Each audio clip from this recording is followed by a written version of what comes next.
Hello everyone. U P S C mind game ಚಾನಲ್ಗೆ ನಿಮಗೆಲ್ಲರಿಗೂ ಸ್ವಾಗತ. ಇವತ್ತಿನ ಹಿಂದೂ ಪತ್ರಿಕೆಯ ಮುಖ್ಯವಾದ ವಿಷಯಗಳನ್ನು ಒಂದೊಂದಾಗಿ ನೋಡ್ತಾ ಹೋಗೋಣ. ಹಲವಾರು ಇಂಟ್ರೆಸ್ಟಿಂಗ್ ಮತ್ತು ಇಂಪಾರ್ಟೆಂಟ್ ವಿಷಯಗಳನ್ನು ಇವತ್ತು ನಾವು ಡಿಸ್ಕಸ್ ಮಾಡಲಿಕ್ಕಿದ್ದೇವೆ. ಮನೆ ತನಕ ಸರಿಯಾಗಿ ಕೇಳಿಸ್ಕೊಳ್ಳಿ, ನೋಡ್ಕೊಳ್ಳಿ. PDF ಬೇಕಿದ್ದರೆ ಟೆಲಿಗ್ರಾಮ್ ಚಾನಲಲ್ಲಿ ಸಿಗುತ್ತೆ. U P S C mind game Telegram ಚಾನಲ್ಗೆ ಹೋದರೆ ಈ PDF ಅನ್ನು ಅಪ್ಲೋಡ್ ಮಾಡಿರ್ತೇನೆ. ಅಲ್ಲಿಂದ ಸಹ ನೀವು ಓದಬಹುದು. ಮತ್ತು ಇದರಲ್ಲಿ ಮೊದಲೇ ಹೇಳಿದ ಹಾಗೆ ಒಂದು ಕಡೆ ಕನ್ನಡ, ಇನ್ನೊಂದು ಕಡೆ ಇಂಗ್ಲೀಷ್ ಎರಡನ್ನು ಕೊಟ್ಟಿರ್ತೇನೆ. ಓಕೆನಾ? ಈ ಚಾನಲನ್ನು ಸಬ್ಸ್ಕ್ರೈಬ್ ಮಾಡಿ, ವಿಡಿಯೋ ಲೈಕ್ ಮಾಡಿ. ಇದರಿಂದ ನನಗೆ ಸಹ ಬರುತ್ತೆ. ನಿಮ್ಮ ಪ್ರೋತ್ಸಾಹ ನನಗೆ ಒಂದು ಇಂಧನ ಇದ್ದ ಹಾಗೆ. ಇವತ್ತು ಭಾರತದಲ್ಲಿ ಆರ್ಥಿಕ ಅಸಮಾನತೆ ಹೆಚ್ಚುತ್ತಾ ಇರೋದ್ರ ಬಗ್ಗೆ, ಭಾರತ ಮತ್ತು ಇಸ್ರೇಲ್ ಸಂಬಂಧದಲ್ಲಿ ಏನಾದರೂ ಹೊಸ ಬೆಳವಣಿಗೆ ಆಯಿತಾ, AI ಕ್ರಾಂತಿ ಬಗ್ಗೆ ಪ್ರತಿದಿನ ಡಿಸ್ಕಸ್ ಮಾಡ್ತಾನೆ ಇದ್ದೇವೆ. ಇವತ್ತು ಸಹ ಏನಾದರೂ ಹೊಸ ಪಾಯಿಂಟ್ ಸಿಗುತ್ತಾ ಅಂತ ನೋಡೋಣ. ಮತ್ತು ಭಾರತದ್ದೇ ಆದಂತಹ ಒಂದು ಸ್ವಂತ ChatGPT ರೆಡಿ ಆಗ್ತಾ ಇದೆಯಾ, ಯಾವ ಲೆವೆಲಿಗಿದೆ, ಸಮಸ್ಯೆಗಳು ಏನೇನು ಅಂತ ನೋಡೋಣ. ವಿಮಾನಯಾನ ಪ್ರಯಾಣಿಕರಿಗೆ ಒಂದು ಗುಡ್ ನ್ಯೂಸ್ ಇದೆ, ಏನು ಅಂತ ಸಹ ತಿಳ್ಕೊಳ್ಳೋಣ. ತಾಲಿಬಾನ್ ಮತ್ತು ಪಾಕಿಸ್ತಾನ, ಅಫ್ಘಾನಿಸ್ತಾನ ಪಾಕಿಸ್ತಾನ ಗಡಿ ಸಂಘರ್ಷ ಆಗ್ತಾ ಇದೆ. ಇತ್ತೀಚೆಗೆ ಈಗ ತಾನೇ ನ್ಯೂಸ್ ಬಂದಿರೋ ಪ್ರಕಾರ ಪಾಕಿಸ್ತಾನ ವಾರನ್ನು ಡಿಕ್ಲೇರ್ ಮಾಡಿದೆ ಅಂತ ಏನೋ ಇತ್ತು, ನಾನು ಡೀಟೇಲ್ ಆಗಿ ನೋಡಿಲ್ಲ. ಸೊ ತಿಳ್ಕೊಳ್ಳೋಣ, ಇದ್ರ ಬಗ್ಗೆ ನಿಧಾನವಾಗಿ ತಿಳ್ಕೊಳ್ತಾ ಹೋಗೋಣ. ಮೊದಲು ಇವತ್ತಿನ ಕೋಟ್ ನೋಡೋದಾದರೆ, the best place to find a helping hand is at the end of your own arm. ಚೆನ್ನಾಗಿದೆ. Best place to find a helping hand. ಅವತ್ತು ನಾವೇನು ಅಂದ್ಕೊಳ್ತಾ ಇರ್ತೇವೆ, ಯಾರ್ದಾದ್ರೂ ಒಬ್ಬರು ಸಹಾಯ ಮಾಡ್ಲಿಕ್ಕೆ ಬರಲಿ, ಯಾರ್ದಾದ್ರೂ ಒಬ್ಬರು ಬಂದು ನಮಗೆ ಹೆಲ್ಪ್ ಮಾಡಲಿ ಅಂತ ಕಾಯ್ತಾ ಇರ್ತೇವೆ. ಯಾರಾದರೂ ಬರೋಕ್ಕಿಂತ ಮೊದಲು ನಮ್ಮ ಶಕ್ತಿಯನ್ನು ನಾವು ತಿಳ್ಕೊಂಡ್ರೆ ಆ ನಿಜವಾದ ಸಹಾಯ ನಮಗೆ ಮಾಡ್ಕೊಳ್ಳೋರು ನಾವೇ ಆಗಿರ್ತೇವೆ. ಹೆಲ್ಪಿಂಗ್ ಹ್ಯಾಂಡ್ ಅಂತಂದರೆ ಇನ್ನೆಲ್ಲಿಂದ ಬರೋದಿಲ್ಲ. ನಮ್ಮ ಕೆಪಾಸಿಟಿಯನ್ನು ಬೆಳೆಸ್ಕೊಂಡ್ರೆ ನಮಗೆ ನಾವೇ ಎಲ್ಲ ಹೆಲ್ಪರ್. ಪ್ರತಿಯೊಂದು ಸಹ ನಮಗೆ ನಾವೇ ಮಾಡ್ಕೊಳ್ತಾ ಹೋಗ್ತೇವೆ. ಸೊ ನಮಗೆ ನಾವು ಹೆಲ್ಪ್ ಮಾಡ್ಕೊಳ್ಳೋರು ನಾವೇ, ನಮಗೆ ನಾವು ಹಾನಿ ಮಾಡ್ಕೊಳ್ಳೋರು ನಾವೇ ಅಂತ ಭಗವದ್ಗೀತೆಯಲ್ಲಿ ಬರ್ತಾ ಇರುತ್ತೆ. ಹಾಗಾಗಿ ಹೆಲ್ಪಿಂಗ್ ಹ್ಯಾಂಡ್ಗೋಸ್ಕರ ಕಾಯ್ತಾ ಇರಬೇಡಿ, ನಿಮ್ಮನ್ನು ಇನ್ನಷ್ಟು ಉನ್ನತ ಮಟ್ಟಕ್ಕೆ ಏರಿಸ್ಕೊಳ್ಳಿ. ನೀವು ಬಯಸ್ತಾ ಇರೋ ಯಾವುದೋ ಒಂದು ಹೆಲ್ಪು ಬೇರೆ ಕಡೆಯಿಂದ ಬರೋದಿಲ್ಲ, ನಿಮ್ಮ ಒಳಗಿಂದಾನೇ ಬರುತ್ತೆ. ಶಕ್ತಿ ನಿಮ್ಮಲ್ಲೇ ಇದೆ ಅಂತ ಹೇಳ್ತಾ ಇದ್ದಾರೆ. ಇವತ್ತು ಯಾವ್ಯಾವ ವಿಷಯ ಇದೆ ಒಂದೊಂದಾಗಿ ನೋಡ್ತಾ ಹೋಗೋಣ. ಮೊದಲನೇದು dual relative of Indian income mobility. ಇದ್ರ ಬಗ್ಗೆ ಸ್ವಲ್ಪ ಈ ಕಡೆ ಡಿಸ್ಕಸ್ ಮಾಡ್ತೇನೆ. PDF ಅಲ್ಲಿ ಮತ್ತೆ ಇರುತ್ತೆ, ನೀವು ಬೇಕಾದ್ರೆ ನೋಡ್ಕೋಬಹುದು. ಯಾವತ್ತು ಒಂದು ದೊಡ್ಡ ಡಿವೈಡ್ ಏನು ನಮ್ಮ ದೇಶದಲ್ಲಿ, ರೂರಲ್ ಮತ್ತು ಅರ್ಬನ್ ಡಿವೈಡ್. ಹಳ್ಳಿಗಳು ಮತ್ತು ನಗರಗಳಿಗೆ ಸಂಬಂಧಪಟ್ಟ ಹಾಗೆ ಒಂದು ಡಿವೈಡ್ ಇರ್ತದೆ. ಇನ್ನೊಂದು ಡಿವೈಡ್ ಯಾವುದು? Gender divide. ಪುರುಷರು ಮತ್ತು ಮಹಿಳೆಯರಿಗೆ ಸಂಬಂಧಪಟ್ಟ ಹಾಗೆ ಜೆಂಡರ್ ಡಿವೈಡ್. ಇನ್ನೊಂದು ಇದೆ ಡಿಜಿಟಲ್ ಡಿವೈಡ್. ಡಿಜಿಟಲ್ ಡಿವೈಡ್ ಅಂತಂದರೆ ಎಲ್ಲರಿಗೂ ಒಂದೇ ರೀತಿಯಾದ ಡಿಜಿಟಲ್ ಸಾಧನಗಳನ್ನು ಬಳಸಲಿಕ್ಕೆ ಅವಕಾಶ ಇರೋದಿಲ್ಲ. ಇದೇ ಥರ ಹಲವಾರು ಡಿವೈಡ್ಗಳಿದೆ, ಎಲ್ಲವೂ ಒಂದಕ್ಕೊಂದು ಕನೆಕ್ಟ್ ಆಗಿರುತ್ತೆ. ಇಲ್ಲಿ ಎಕನಾಮಿಕಲಿ ಯಾವ ಥರ ಒಂದು ಡಿವಿಷನ್ ಇದೆ ಅಂತ ಹೇಳ್ತಾ ಇದ್ದಾರೆ. ಮೊದಲು ಹಿಂದಿನ ಒಂದು ವರ್ಷಗಳಿಗೆ ಹೋಲಿಸಿದ್ರೆ 2014ಕ್ಕಿಂತ ಮೊದಲು, ಆವಾಗ ಯಾವ ಸ್ಥಿತಿಯಲ್ಲಿ ನಮ್ಮ ದೇಶದ ಆರ್ಥಿಕತೆ ಇತ್ತು, ಅದರಲ್ಲೂ ಹೌಸ್ ಹೋಲ್ಡ್ ಅಂತ ಏನು ಕರಿತೇವೆ, ಹೌಸ್ ಹೋಲ್ಡ್ ಅಂತಂದರೆ ಸಾಮಾನ್ಯ ನಾಗರಿಕರು ಅಂತ ಹೇಳ್ಬೋದು ನಾವು. ಆವಾಗೆಲ್ಲ ಮುಖ್ಯವಾಗಿ 10 ಜನರಲ್ಲಿ ಒಬ್ಬಿಬ್ಬರು ಬಡತನಕ್ಕೆ ಜಾರ್ತಾ ಇದ್ರು. ಅರೌಂಡ್ 14% ಹೌಸ್ ಹೋಲ್ಡ್ಸ್ ಮುಖ್ಯವಾಗಿ ಬಡತನಕ್ಕೆ ಜಾರ್ತಾ ಇದ್ರು. ಅಂತಂದರೆ ತಮ್ಮ ದೈನಂದಿನ ಇನ್ಕಮ್ ಎಲ್ಲ ಕಡಿಮೆ ಆಗ್ತಾ ಬರ್ತಾ ಇತ್ತು. ಆದರೆ ಈಗ 2015ರಿಂದ 2025 ಒಂದು ಅವಧಿಯಲ್ಲಿ ಆ ಒಂದು ಸಂಖ್ಯೆ, ಬಡತನಕ್ಕೆ ಜಾರುವವರ ಸಂಖ್ಯೆ ದುಪ್ಪಟ್ಟಾಗಿದೆ ಅಂತ ಹೇಳ್ತಾ ಇದ್ದಾರೆ. 26.8% ಅಷ್ಟು ಆಗಿದೆ, ಅಲ್ಲಿ ತನಕ ಬರ್ತಾ ಇದೆ. ಅಂದರೆ ಮೊದಲಿಗಿಂತ ಆರ್ಥಿಕ ಸ್ಥಿತಿ ಈಗ ಹೆಚ್ಚು ಕಳಪೆ ಆಗ್ತಾ ಇದೆ. ಇಲ್ಲಿ ಬರುವಂಥ ಇನ್ನೊಂದು ಟರ್ಮ್ ಏನು ಅಂತಂದರೆ ಹೆಡ್ಲೈನ್ ಗ್ರೋತ್. ಈಗ ಹೆಡ್ಲೈನಲ್ಲಿ ದೇಶದ GDP ಏನು ಜಾಸ್ತಿ ಆಗ್ತಾ ಇದೆ, GDP ಗ್ರೋತ್ ಆಗ್ತಾ ಇದೆ. GDP ಗ್ರೋತ್ ಆದ ಮಾತ್ರಕ್ಕೆ ದೇಶ ಡೆವಲಪ್ ಆಗ್ತಾ ಇದೆಯಾ, ಅದು ಪ್ರಶ್ನೆ. ಹಾಗಾಗಿ GDPಯಲ್ಲಿ ನಾವು ರಾ ಡೀಟೇಲ್ಸ್ಗಳನ್ನು ಕನ್ಸಿಡರ್ ಮಾಡಬಹುದು. ಹೆಡ್ಲೈನಲ್ಲಿ ಕೆಲವು ಮುಖ್ಯವಾದ ವಿಷಯಗಳನ್ನು ಮಾತ್ರ ನೋಡ್ತಾ ಇರ್ತೇವೆ. ನಿಜವಾಗಲೂ ಒಳಗಡೆ ನಮ್ಮ ದೇಶದ ಇಂಟೀರಿಯರ್ನಲ್ಲಿ ಏನಿದೆ, ಈ ಜನರ ಜೀವನ ಯಾವ ಲೆವೆಲಿಗೆ ಹೋಗ್ತಾ ಇದೆ, ಹಾಗಾಗಿ ಅದನ್ನು ನಾವು ತಿಳ್ಕೊಳ್ಬೇಕಾಗುತ್ತೆ. ಗ್ರೋತ್ ಎಷ್ಟು ಇಂಪಾರ್ಟೆಂಟೋ ಅದೇ ಥರನೇ ಡೆವಲಪ್ಮೆಂಟ್ ಸಹ ಇಂಪಾರ್ಟೆಂಟು ಅನ್ನೋದು ಇಲ್ಲಿ ಕೊಟ್ಟಿರುವಂಥ ಮೊದಲನೇ ಇಂಪಾರ್ಟೆಂಟ್ ಪಾಯಿಂಟು. ಅಂದರೆ 2014ಕ್ಕೆ ಹೋಲಿಸಿದರೆ ಈಗ ಬಡತನಕ್ಕೆ ಜಾರುವವರು ಹೆಚ್ಚು ಬಡತನವನ್ನು ಏನಂತ ಕರೀತಾರೆ ಅಂತಂದರೆ ಇನ್ಕಮ್ ಮೊಬಿಲಿಟಿ 2015-25 ಅವಧಿಯಲ್ಲಿ ಆರ್ಥಿಕವಾಗಿ ಕೆಳಮಟ್ಟಕ್ಕೆ ಕುಸಿತಾ ಇರುವವರ ಕುಟುಂಬ ಪಾಲು 4ರಿಂದ 26.8ಕ್ಕೆ ಏರ್ತಾ ಇದೆ. 4 ಕುಟುಂಬಗಳಲ್ಲಿ ಒಂದು ಕುಟುಂಬ 2014ಕ್ಕಿಂತ ಆರ್ಥಿಕವಾಗಿ ಹಿಂದುಳಿತಾ ಇದೆ. ಅಂದರೆ ಶ್ರೀಮಂತರಾಗೋದು ಒಂದು ಕಡೆ, ಆದರೆ ಬಡತನಕ್ಕೆ ಜಾರುವವರು ಅವರ ವೇಗ ಜಾಸ್ತಿ ಇದೆ. ಅದರಲ್ಲೂ ಗ್ರಾಮೀಣ ಮತ್ತು ನಗರಗಳ ನಡುವಿನ ಒಂದು ಡಿವೈಡ್ ಹೇಳಿದ್ನಲ್ವಾ, ರೂರಲ್ ಅರ್ಬನ್ ಡಿವೈಡ್ ಅಂತ, ಆ ಕಂದಕ ಇನ್ನಷ್ಟು ಜಾಸ್ತಿ ಆಗ್ತಾ ಇದೆ. ಯಾಕೆ ಹಾಗಾಗ್ತಾ ಇದೆ ಅಂತಂದರೆ ಕೃಷಿ ಮತ್ತು ಅಸಂಘಟಿತ ವಲಯದ ಅಸ್ಥಿರತೆ.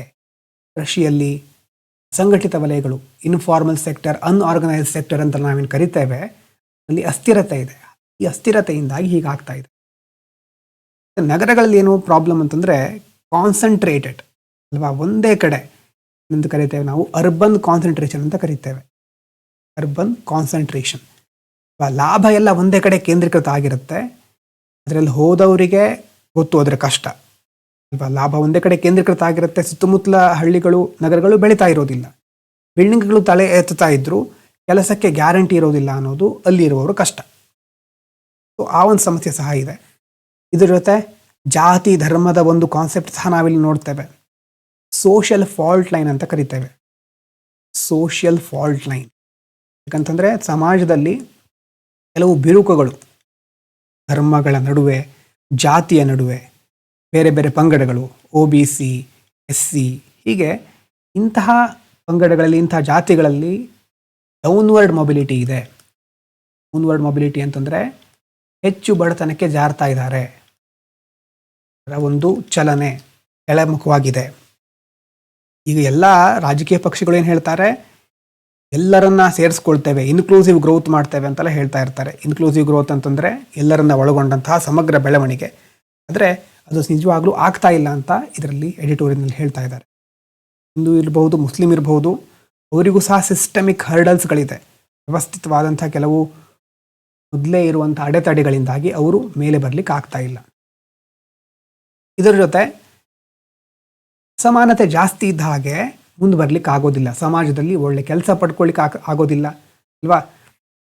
ಇನ್ನು ಅಸಮಾನತೆ ಜೊತೆ, ಇನ್ಇಕ್ವಾಲಿಟಿ ಜೊತೆ ಕೆಲವೊಂದು ಸಾರಿ ಯಾವುದು ನಮಗೆ ಇನ್ನಷ್ಟು ತೊಂದರೆ ಕೊಡುತ್ತೆ, ಪ್ಯಾಂಡಮಿಕ್ ಅಂದರೆ ಕೋವಿಡ್ನಂತಹ ಕೆಲವು ನಾವು ಅಂದ್ಕೊಳ್ದೇ ಇರೋ ವಿಷಯಗಳು ಮಿಡ್ಲಲ್ಲಿ ಒಂದು ಪಿಡುಗಿನ ಥರ ಬಂದು ಈ ಒಂದು ಬೆಂಕಿಗೆ ಇನ್ನಷ್ಟು ತುಪ್ಪ ಸುರಿದಾಗುತ್ತೆ. ಸರ್ಕಾರ ಮುಖ್ಯವಾಗಿ ಇಲ್ಲಿ ಆ ವಲಯಗಳ ಕಡೆ, ಕೃಷಿ ಇರಬಹುದು, ಅಸಂಘಟಿತ ವಲಯ ಇರಬಹುದು, ಸರಿಯಾಗಿ ಗಮನ ಕೊಡ್ತಿದ್ರೆ ಮುಂದೆ ರಿಕವರಿ ಆಗೋದು ಬಹಳ ಕಷ್ಟ. ಬಡತನ ಸಂಖ್ಯೆ, ಬಡ ಜನರ ಸಂಖ್ಯೆ ಇನ್ನಷ್ಟು ಜಾಸ್ತಿ ಆಗ್ತಾ ಹೋಗುತ್ತೆ ಅದರಲ್ಲಿ ಹೇಳ್ತಾ ಇದ್ದಾರೆ. ಈ GDP ಅಂಕಿಅಂಶಗಳಿಂದ ದೇಶದ ಅಭಿವೃದ್ಧಿಯನ್ನು ಅಳಿಲಿಕ್ಕಾಗೋದಿಲ್ಲ. ಅಭಿವೃದ್ಧಿ, ಡೆವಲಪ್ಮೆಂಟ್ ಅನ್ನೋದಕ್ಕೆ ಮುಖ್ಯವಾಗಿ ಆರೋಗ್ಯ, ಶಿಕ್ಷಣ, ಎಂಪ್ಲಾಯ್ಮೆಂಟ್ ಇಂತಹ ವಲಯಗಳಿಗೆ ಜಾಸ್ತಿ ಆದ್ಯತೆ ಕೊಡಬೇಕು. ಸಮಗ್ರವತ್ತ ಸಂವೇದನಾಶೀಲ ನೀತಿಗಳು, ಎಲ್ಲರನ್ನ ಒಳಗೊಂಡಿರೋದು, ಇನ್ಕ್ಲೂಸಿವ್ ಆಗಿರಬೇಕು, ಮತ್ತು ಸೆನ್ಸಿಟಿವಿಟಿ, ಪ್ರತಿಯೊಂದು ವರ್ಗದವರನ್ನ ಕನ್ಸಿಡರ್ ಮಾಡಬೇಕು. ಆಗ ಮಾತ್ರ ಇಂಥ ಅಸಮಾನತೆಯನ್ನು ಹೋಗಲಾಡಿಸ್ಲಿಕ್ಕೆ ಸಾಧ್ಯ. ಗ್ರೋತ್ ಜೊತೆ ಆವಾಗ ಡೆವಲಪ್ಮೆಂಟು ಆಗುತ್ತೆ ಅಂತ ಇದರಲ್ಲಿ ಹೇಳ್ತಾ ಇದ್ದಾರೆ. ಇದಾದ ನಂತರ ಮುಂದೆ ಕ್ರಿಟಿಕಲ್ ಮಿನರಲ್ಸ್, ಮತ್ತು ಮೇಲ್ಗಡೆ ಏನಾದರೂ ಒಂದು ವೇಳೆ ನೀವು ಆನ್ಸರ್ ರೈಟಿಂಗ್ ಬರಿತೀರಿ ಅಂತಂದರೆ ಅವಾಗೇನು ಸೇರಿಸ್ಬೇಕು, ಇನ್ಕ್ಲೂಸಿವ್ ಗ್ರೋತ್ ಬಗ್ಗೆ ಏನಾದರೂ ಪ್ರಶ್ನೆ ಬರ್ತಾ ಇರುತ್ತೆ. ಎಕನಾಮಿಯಲ್ಲಿ ಮೇನ್ಸಲ್ಲಿ ಬಹಳ ಬರ್ತಾ ಇರುತ್ತೆ. ಇನ್ಕ್ಲೂಸಿವ್ ಗ್ರೋತ್ ಅಂತ ಬಂದರೆ ಇಲ್ಲಿರೋ ಡೇಟಾ ಬಳಸ್ಕೋಬೇಕು. ಬರೀ GDP ಬೆಳೆದರೆ ಸಾಕಾಗೋದಿಲ್ಲ, ಅದು ಬಾಟಮ್ ಅಥವಾ ಸಮಾಜದ ತಳವರ್ಗದವರಿಗೂ ಅದರ ಗ್ರೋತಿನ ಬೆನಿಫಿಟ್ ಸಿಗಬೇಕು ಬರಿಬೇಕು. ಪಬ್ಲಿಕ್ ಹೆಲ್ತ್, ಎಜುಕೇಷನ್ಗೆ ಜಾಸ್ತಿ ಬಂಡವಾಳ ಹಾಕಬೇಕು.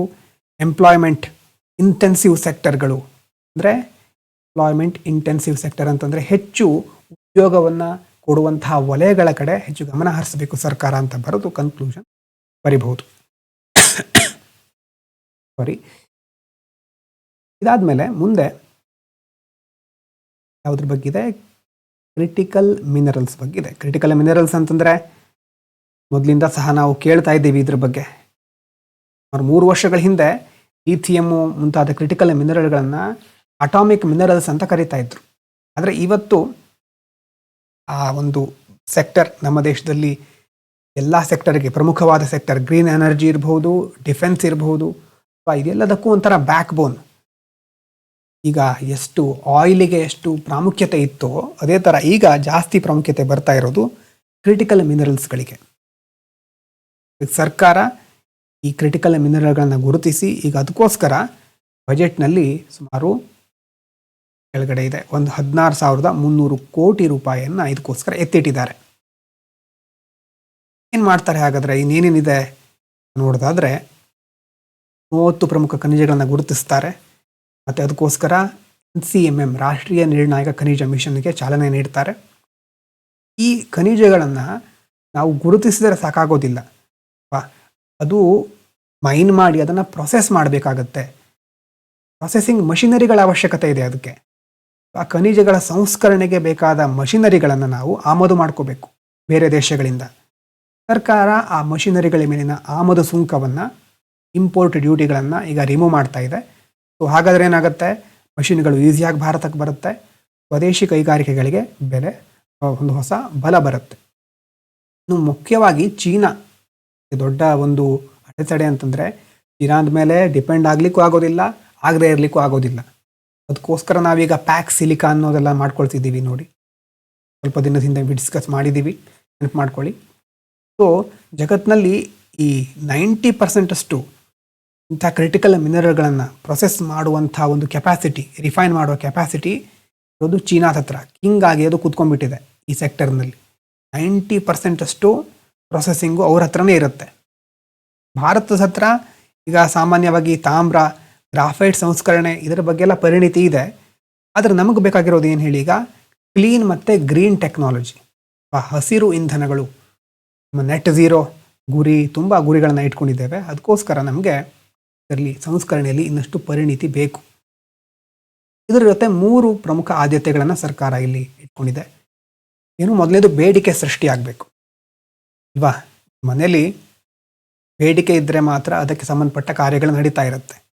ನಮ್ಮ ದೇಶದಲ್ಲಿ ಎಲೆಕ್ಟ್ರಿಕ್ ವೆಹಿಕಲಿಗೆ ಬೇಡಿಕೆ ಇದ್ದರೆ, ಸೋಲಾರ್ ಪ್ಯಾನೆಲ್ ತಯಾರಿಕೆ ಹೆಚ್ಚಾದರೆ, ಈ ಥರ ಡಿಫೆನ್ಸ್ ಫೀಲ್ಡಲ್ಲಿ ಕೆಲವು ಇಕ್ವಿಪ್ಮೆಂಟ್ಗಳು ಜಾಸ್ತಿ ಉತ್ಪಾದನೆ ಆಗುತ್ತೆ ಅಂತಂದರೆ ಆವಾಗ ಡಿಮ್ಯಾಂಡ್ ಕ್ರಿಯೇಟ್ ಆಗುತ್ತೆ. ಡಿಮ್ಯಾಂಡ್ ಕ್ರಿಯೇಟ್ ಆದರೆ ಈ ಖನಿಜಗಳನ್ನು ರಿಫೈನ್ ಮಾಡೋರಿಗೆ, ಪ್ರೊಸೆಸ್ ಮಾಡೋರಿಗೆ, ಮೈನಿಂಗ್ ಮಾಡೋರಿಗೆ ಒಂದು ಉತ್ತೇಜನ ಸಿಗುತ್ತೆ. ಡಿಮ್ಯಾಂಡ್ ಇದೆ, ನಾವು ಪ್ರೊಡಕ್ಷನ್ ಜಾಸ್ತಿ ಮಾಡೋಣ. ಬೇಡಿಕೆನ ಸೃಷ್ಟಿ ಮಾಡಲಿಕ್ಕೆ ಸರ್ಕಾರ ಮುಂದಾಗ್ತಾ ಇದೆ. ಆ ಮೂಲಕ ಖನಿಜಗಳಿಗೆ ಮಾರುಕಟ್ಟೆಯನ್ನು ಒದಗಿಸಬೇಕು. ಇದರ ಜೊತೆ ಕೃತಕ ಬುದ್ಧಿಮತ್ತೆ AI ಬಳಸ್ಕೊಂಡು, ಅದರ ಜೊತೆ ಜಿಯೋಸ್ಪೇಷಿಯಲ್ ತಂತ್ರಜ್ಞಾನ, ಖನಿಜಗಳನ್ನು ಪತ್ತೆ ಹಚ್ಚೋದು.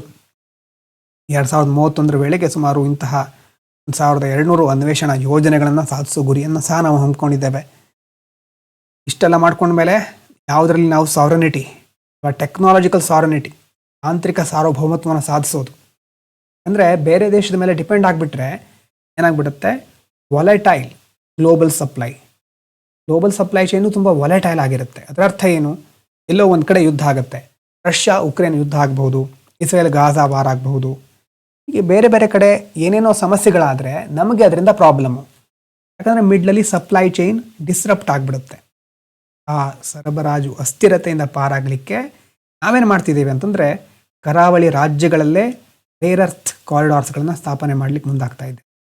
ಕರಾವಳಿ ರಾಜ್ಯಗಳಲ್ಲೇ ಯಾಕೆ ಅನ್ನೋದ್ರ ಬಗ್ಗೆ ಡಿಸ್ಕಸ್ ಮಾಡಿದ್ದೆ ಒಂದು ಸಾರಿ. ಇಲ್ಲಿರುವಂಥ ಸ್ಯಾಂಡ್ ಯಾವುದಿರುತ್ತೆ ಅದರಲ್ಲಿ ಖನಿಜ ತಿಳ್ಕೊಂಡು ಕಮೆಂಟ್ ಮಾಡಿ. ಕರಾವಳಿ ಭಾಗದಲ್ಲಿ ಯಾಕೆ ಅದನ್ನು ಮಾಡ್ತಾರೆ ತಿಳ್ಕೊಳ್ಳಿ. ನೀವು ತಿಳ್ಕೊಂಡ್ರೆ ಬಹಳ ಒಳ್ಳೆಯದು. ಒಂದು ಸಾರಿ ಕೇಳಿದ್ರು ಫಿಲಿಮ್ಸಲ್ಲಿ, ಇಂತಹ ಅಪರೂಪದ ರೇರ್ ಅರ್ತ್ ಕಾರಿಡಾರ್ಸ್ಗಳು, ವಿರಳ ಲೋಹಕ್ಕೆ ಸಂಬಂಧಪಟ್ಟ ಹಾಗೆ ರೂಪದ ಖನಿಜಗಳು ಅಂತ ಸಹ ಕರೀತೇವೆ, ಅದಕ್ಕೆ ಕಾರಿಡಾರ್ಗಳನ್ನು ಬಿಲ್ಡ್ ಮಾಡ್ತಾ ಇದ್ದಾರೆ. ಇದ್ರ ಜೊತೆ ನಮಗೆ ನಾವೊಂದೇ ಎಲ್ಲವನ್ನ ಮಾಡ್ತೀವಿ ಅಂತಂದರೆ ಆಗೋದಿಲ್ಲ. ಆಸ್ಟ್ರೇಲಿಯಾ, ಜಪಾನ್, US, ಯುರೋಪಿಯನ್ ಒಕ್ಕೂಟ, ಯುರೋಪಿಯನ್ ಯೂನಿಯನ್ನು ಎಲ್ಲರ ಜೊತೆ ಸೇರಿಕೊಂಡು ನಾವು ಒಟ್ಟಾರೆ ತಂತ್ರಜ್ಞಾನ ವರ್ಗಾವಣೆ ಇರಬಹುದು, ಸಂಶೋಧನೆಯನ್ನು ಮುಂದುವರಿಸೋದು ನಮ್ಮ ಗುರಿ. ಹಾಗಾಗಿ ಪರಿಸರ ಸಂರಕ್ಷಣೆ, ನೀವು ಮುಂದೆ ಗ್ರೀನ್ ಎನರ್ಜಿ ಬಗ್ಗೆ ಬರಿಬೇಕಾದ್ರೆ ಈ ಖನಿಜಗಳನ್ನು ನಾವು ಸರಿಯಾಗಿ ನಿರ್ವಹಿಸದೇನೆ ನೆಟ್ ಝೀರೋ ಗುರಿಯನ್ನು ತಲುಪಲಿಕ್ಕೆ ಅಸಾಧ್ಯ ಅಥವಾ ಅಸಾಧ್ಯ ಕಷ್ಟ ಸಾಧ್ಯ ಅಂತ ಹೇಳ್ಬೋದು. ಈ ಮಿನರಲ್ಗಳು ಬರೀ ಕಲ್ಲು ಅಂತ ಅಲ್ಲ, ಇದು ಯಾವುದೋ ಲೋಹ ಏನೋ ನೋಡಿದ್ರೆ ಮಿನರಲ್ ಅಂತ ಅಂದ್ಕೊಳ್ಳಿಕ್ಕಾಗಲ್ಲ. ಆರ್ಥಿಕತೆಗೆ ಧಾತುಗಳು, ಜೀವಧಾತುಗಳು ಅಂತ ಹೇಳ್ಬೋದು. ಸೊ ನಿರ್ಣಾಯಕ ಖನಿಜಗಳು, ಕ್ರಿಟಿಕಲ್ ಮಿನರಲ್ಸ್, ಆರ್ಥಿಕತೆಯ ಇಂಧನಗಳಿದ್ದ ಹಾಗೆ ಸ್ವಾವಲಂಬನೆ ಸಾಧಿಸಲಿಕ್ಕೆ ಸಂವೇದನಾಶೀಲ ಮತ್ತು ಸಮಗ್ರವಾದಂಥ ಹೆಜ್ಜೆ ಅಂತ ಹೇಳ್ತಾರೆ. ಅದಾದಮೇಲೆ ಇಂಡಿಯಾ ವೆಸ್ಟ್ ಏಷ್ಯಾ ಡೈಲೆಮಾ. ಪ್ರಧಾನಮಂತ್ರಿ ನರೇಂದ್ರ ಮೋದಿಯವರು ಇಸ್ರೇಲ್ಗೆ ಭೇಟಿ ನೀಡಿರೋದು ನಿಮ್ಗೆ ಗೊತ್ತಿರೋದೇ ಅಲ್ವಾ, ಕೇಳಿದ್ದೀರಿ. ಆದರೆ ಅಲ್ಲಿ ಹೋಗಿ ಏನು ಮಾತಾಡಿದ್ರು ಅಂತ ಸಹ ನಾವು ನೋಡಿದ್ದೀವಿ. ಸ್ಪೆಷಲ್ ಸ್ಟ್ರಾಟಜಿಕ್ ಪಾರ್ಟ್ನರ್ಶಿಪ್, ಭಾರತ ಮತ್ತು ಇಸ್ರೇಲ್ ನಡುವೆ ಸಂಬಂಧಗಳು ಸ್ಪೆಷಲ್ ಸ್ಟ್ರಾಟಜಿಕ್ ಪಾರ್ಟ್ನರ್ಶಿಪ್ ಆ ಒಂದು ಲೆವೆಲ್ಗೆ ಏರಿಕೆ ಆಗ್ತಾ ಇದೆ ಈಗ. ವ್ಯೂಹಾತ್ಮಕ ಅಂದರೆ ವಿಶೇಷ ವ್ಯೂಹಾತ್ಮಕ ಪಾಲುದಾರಿಕೆ ಅಂತ ಸಹ ಹೇಳ್ಬೋದು. ಈ ಒಂದು ಭೇಟಿಯಲ್ಲಿ ಪ್ರಧಾನಮಂತ್ರಿಯವರು ಸುಮಾರು 15 MOUಗಳಿಗೆ, 5 ಒಪ್ಪಂದಗಳಿಗೆ, ಇದಕ್ಕೂ ಹೆಚ್ಚು ಒಪ್ಪಂದಗಳು, ಓವರ್ 15 MOUs ಅಂತ ಹೇಳ್ತಾ ಇದ್ದಾರೆ, ಸಹಿ ಹಾಕಿದ್ದಾರೆ. ಮತ್ತೆ ನೋಡಿ, ಮುಂದಿನ 5 ವರ್ಷಗಳಲ್ಲಿ 50,000 ಭಾರತೀಯ ಕಾರ್ಮಿಕರಿಗೆ ಇಸ್ರೇಲ್ನಲ್ಲಿ ಉದ್ಯೋಗ ನೀಡುವ ಒಪ್ಪಂದ, ಲೇಬರ್ ಮೊಬಿಲಿಟಿ ಅಂತ ನಿನ್ನೆ ಸಹ ನೋಡಿದ್ವಿ ನಾವಲ್ವಾ. ಅಗ್ರಿಮೆಂಟಲ್ಲಿ ಮಾಡ್ಕೊಂಡಿರೋದು ಏನಂತಂದರೆ ಸುಮಾರು 50,000 ಭಾರತೀಯ ಕಾರ್ಮಿಕರಿಗೆ ಇಸ್ರೇಲ್ನಲ್ಲಿ ಉದ್ಯೋಗ ನೀಡಲಿಕ್ಕೆ ಒಪ್ಪಂದ ಮಾಡ್ಕೊಂಡಿದ್ದಾರೆ. ಅದರ ಜೊತೆ ಒಂದು ಸಮಸ್ಯೆ ಬರೋದೇನಂತಂದರೆ, ಗಾಜಾದಲ್ಲಿ ಮಾನವೀಯ ಬಿಕ್ಕಟ್ಟು, ಹ್ಯುಮ್ಯಾನಿಟಿ ಕ್ರೈಸಿಸ್ ಆಗ್ತಾ ಇದೆ. ಇದರ ಬಗ್ಗೆ ಭಾರತ ಇನ್ನೂ ಮಾತಾಡಬೇಕಿತ್ತು. ಅರಬ್ ರಾಷ್ಟ್ರಗಳು ಅಂದ್ಕೊಂಡಿದ್ವೋ ಏನೋ, ಅವರು ಟ್ರೈ ಮಾಡ್ತಾ ಇರ್ತಾರೆ ಭಾರತ ಇದರ ಬಗ್ಗೆ ಏನಾದರೂ ಮಾತಾಡಬಹುದು ಅಂತ. ಭಾರತ ಬಹಳ ಎಕ್ಸ್ಪ್ಲಿಸಿಟ್ ಏನು ಬಹಳ ಹೇಳಿಲ್ಲ ಅದರ ಬಗ್ಗೆ. ಹಾಗಾಗಿ ಮೌನವಾಗಿದೆ ಭಾರತ ಅಂತ ಕೆಲವರಿಗೆ ಬೇಜಾರಾಗಿರಬಹುದು. ಮೌನಂ ಶರಣಂ ಗಚ್ಚಾಮಿ, ಡಿಹೈಪ್ನೇಟೆಡ್ ಪಾಲಿಸಿ ಅಂತ ನಾವು ಇಟ್ಕೊಂಡಿದ್ದೇವೆ ನಮ್ಮದು. ಹಾಗಂತಂದ್ರೆ ಏನು ಹೇಳಿ, ಭಾರತ ಇಸ್ರೇಲ್ ಜೊತೆಗೆ, ಪ್ಯಾಲೆಸ್ಟೈನ್ ಜೊತೆಗೆ ಒಂದೇ ರೀತಿಯಾಗಿ ಸಂಬಂಧಗಳನ್ನು ನಿರ್ವಹಿಸ್ಕೊಂಡು ಹೋಗೋದು, ಸಮಾನ ಅಂತರ ಕಾಯ್ದುಕೊಳ್ಳೋದು. ಆದರೆ ಗಾಜಾದಲ್ಲಿ ಅಷ್ಟೆಲ್ಲ ಜನ ತೀರ್ಕೊಂಡಿದ್ದಾರೆ, ಕ್ರೈಸಿಸ್ ಆಗ್ತಾ ಇದೆ, ಇದರ ಬಗ್ಗೆ ಪ್ರಧಾನಮಂತ್ರಿಯವರು ಏನಾದರೂ ಮಾತಾಡಬೇಕಿತ್ತು ಕೆಲವರು ಹೇಳ್ತಾರೆ. ಅಷ್ಟು ಮಾತನಾಡಿಲ್ಲ.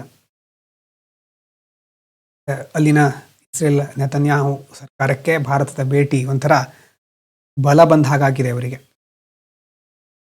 ನಾಗರಿಕರ ಬಗ್ಗೆ, ಅಂದರೆ ಗಾಜಾದಲ್ಲಿ ಮೃತಪಟ್ಟ ನಾಗರಿಕರ ಬಗ್ಗೆ ತಾಪ ಮಾಡದೇ ಇರೋದು ಗಮನಾರ್ಹ. ಪ್ಯಾಲೆಸ್ಟೈನ್ ಸಾರ್ವಭೌಮತ್ವದ ಬಗ್ಗೆ ಪರೋಕ್ಷವಾಗಿ ಅಮೆರಿಕಾದ ಗಾಜಾ ಫೀಸ್ ಇದ್ರ ಬಗ್ಗೆ ಭಾರತ ಪ್ರಧಾನಮಂತ್ರಿಗಳು ಹೇಳಿದ್ದಾರೆ, ಪರೋಕ್ಷವಾಗಿ ಹೇಳಿದ್ದಾರೆ ಅಷ್ಟೇ.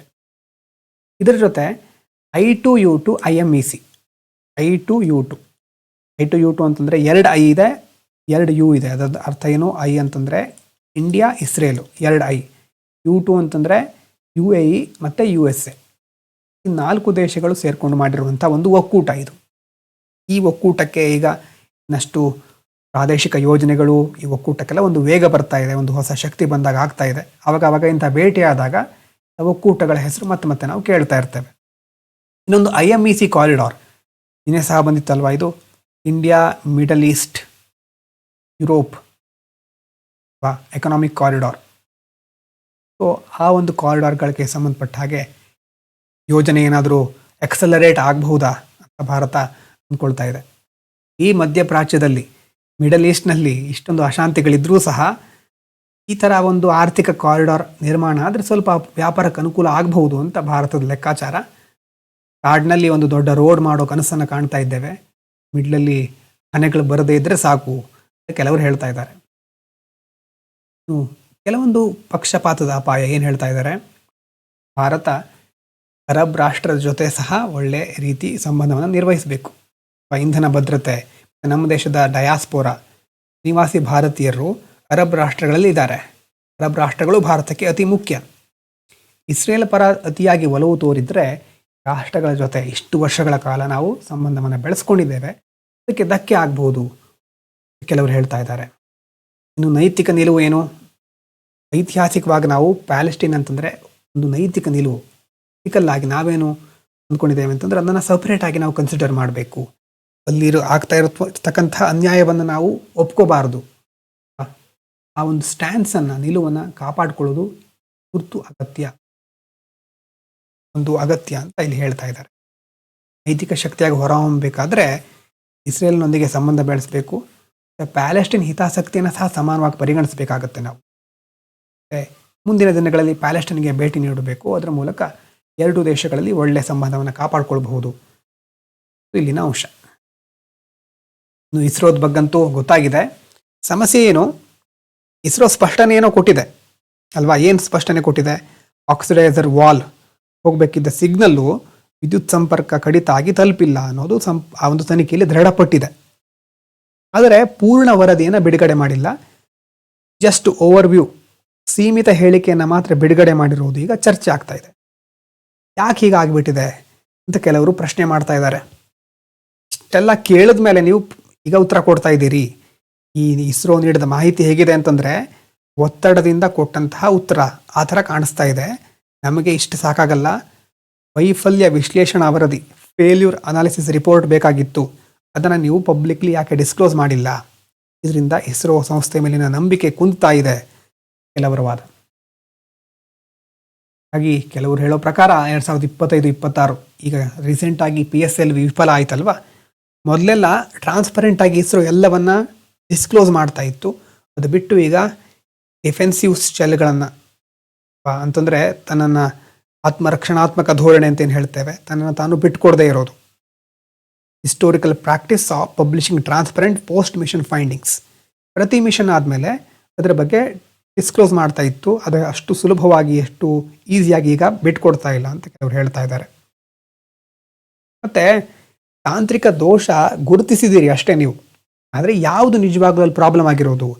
ಅಸೆಂಬ್ಲಿ ಲೆವೆಲಲ್ಲಿ ಆಗಿರೋದಾ, ಅಥವಾ ಗುಣಮಟ್ಟ ಪರಿಶೀಲನೆ ಮಾಡೋರು ನಿದ್ರೆ ಮಾಡ್ತಿದ್ರಾ, ಅಲ್ಲಿ ವೈಫಲ್ಯ ಆಗಿರೋದಾ, ಉತ್ಪಾದನಾ ಪ್ರಕ್ರಿಯೆಯಲ್ಲೇ ನ್ಯೂನತೆ ಆಗಿದೆಯಾ ಅನ್ನೋದು ಸ್ಪಷ್ಟ ಆಗಬೇಕು. ಇನ್ನೂ ಕೆಲವರು ವಾದ ಮಾಡ್ತಾ ಇರ್ತಾರೆ. ಅದರ ಬಗ್ಗೆ ಇಸ್ರೋ ಏನು ರಿಯಾಕ್ಷನ್ ಕೊಡುತ್ತೆ ನೋಡಬೇಕಷ್ಟೆ.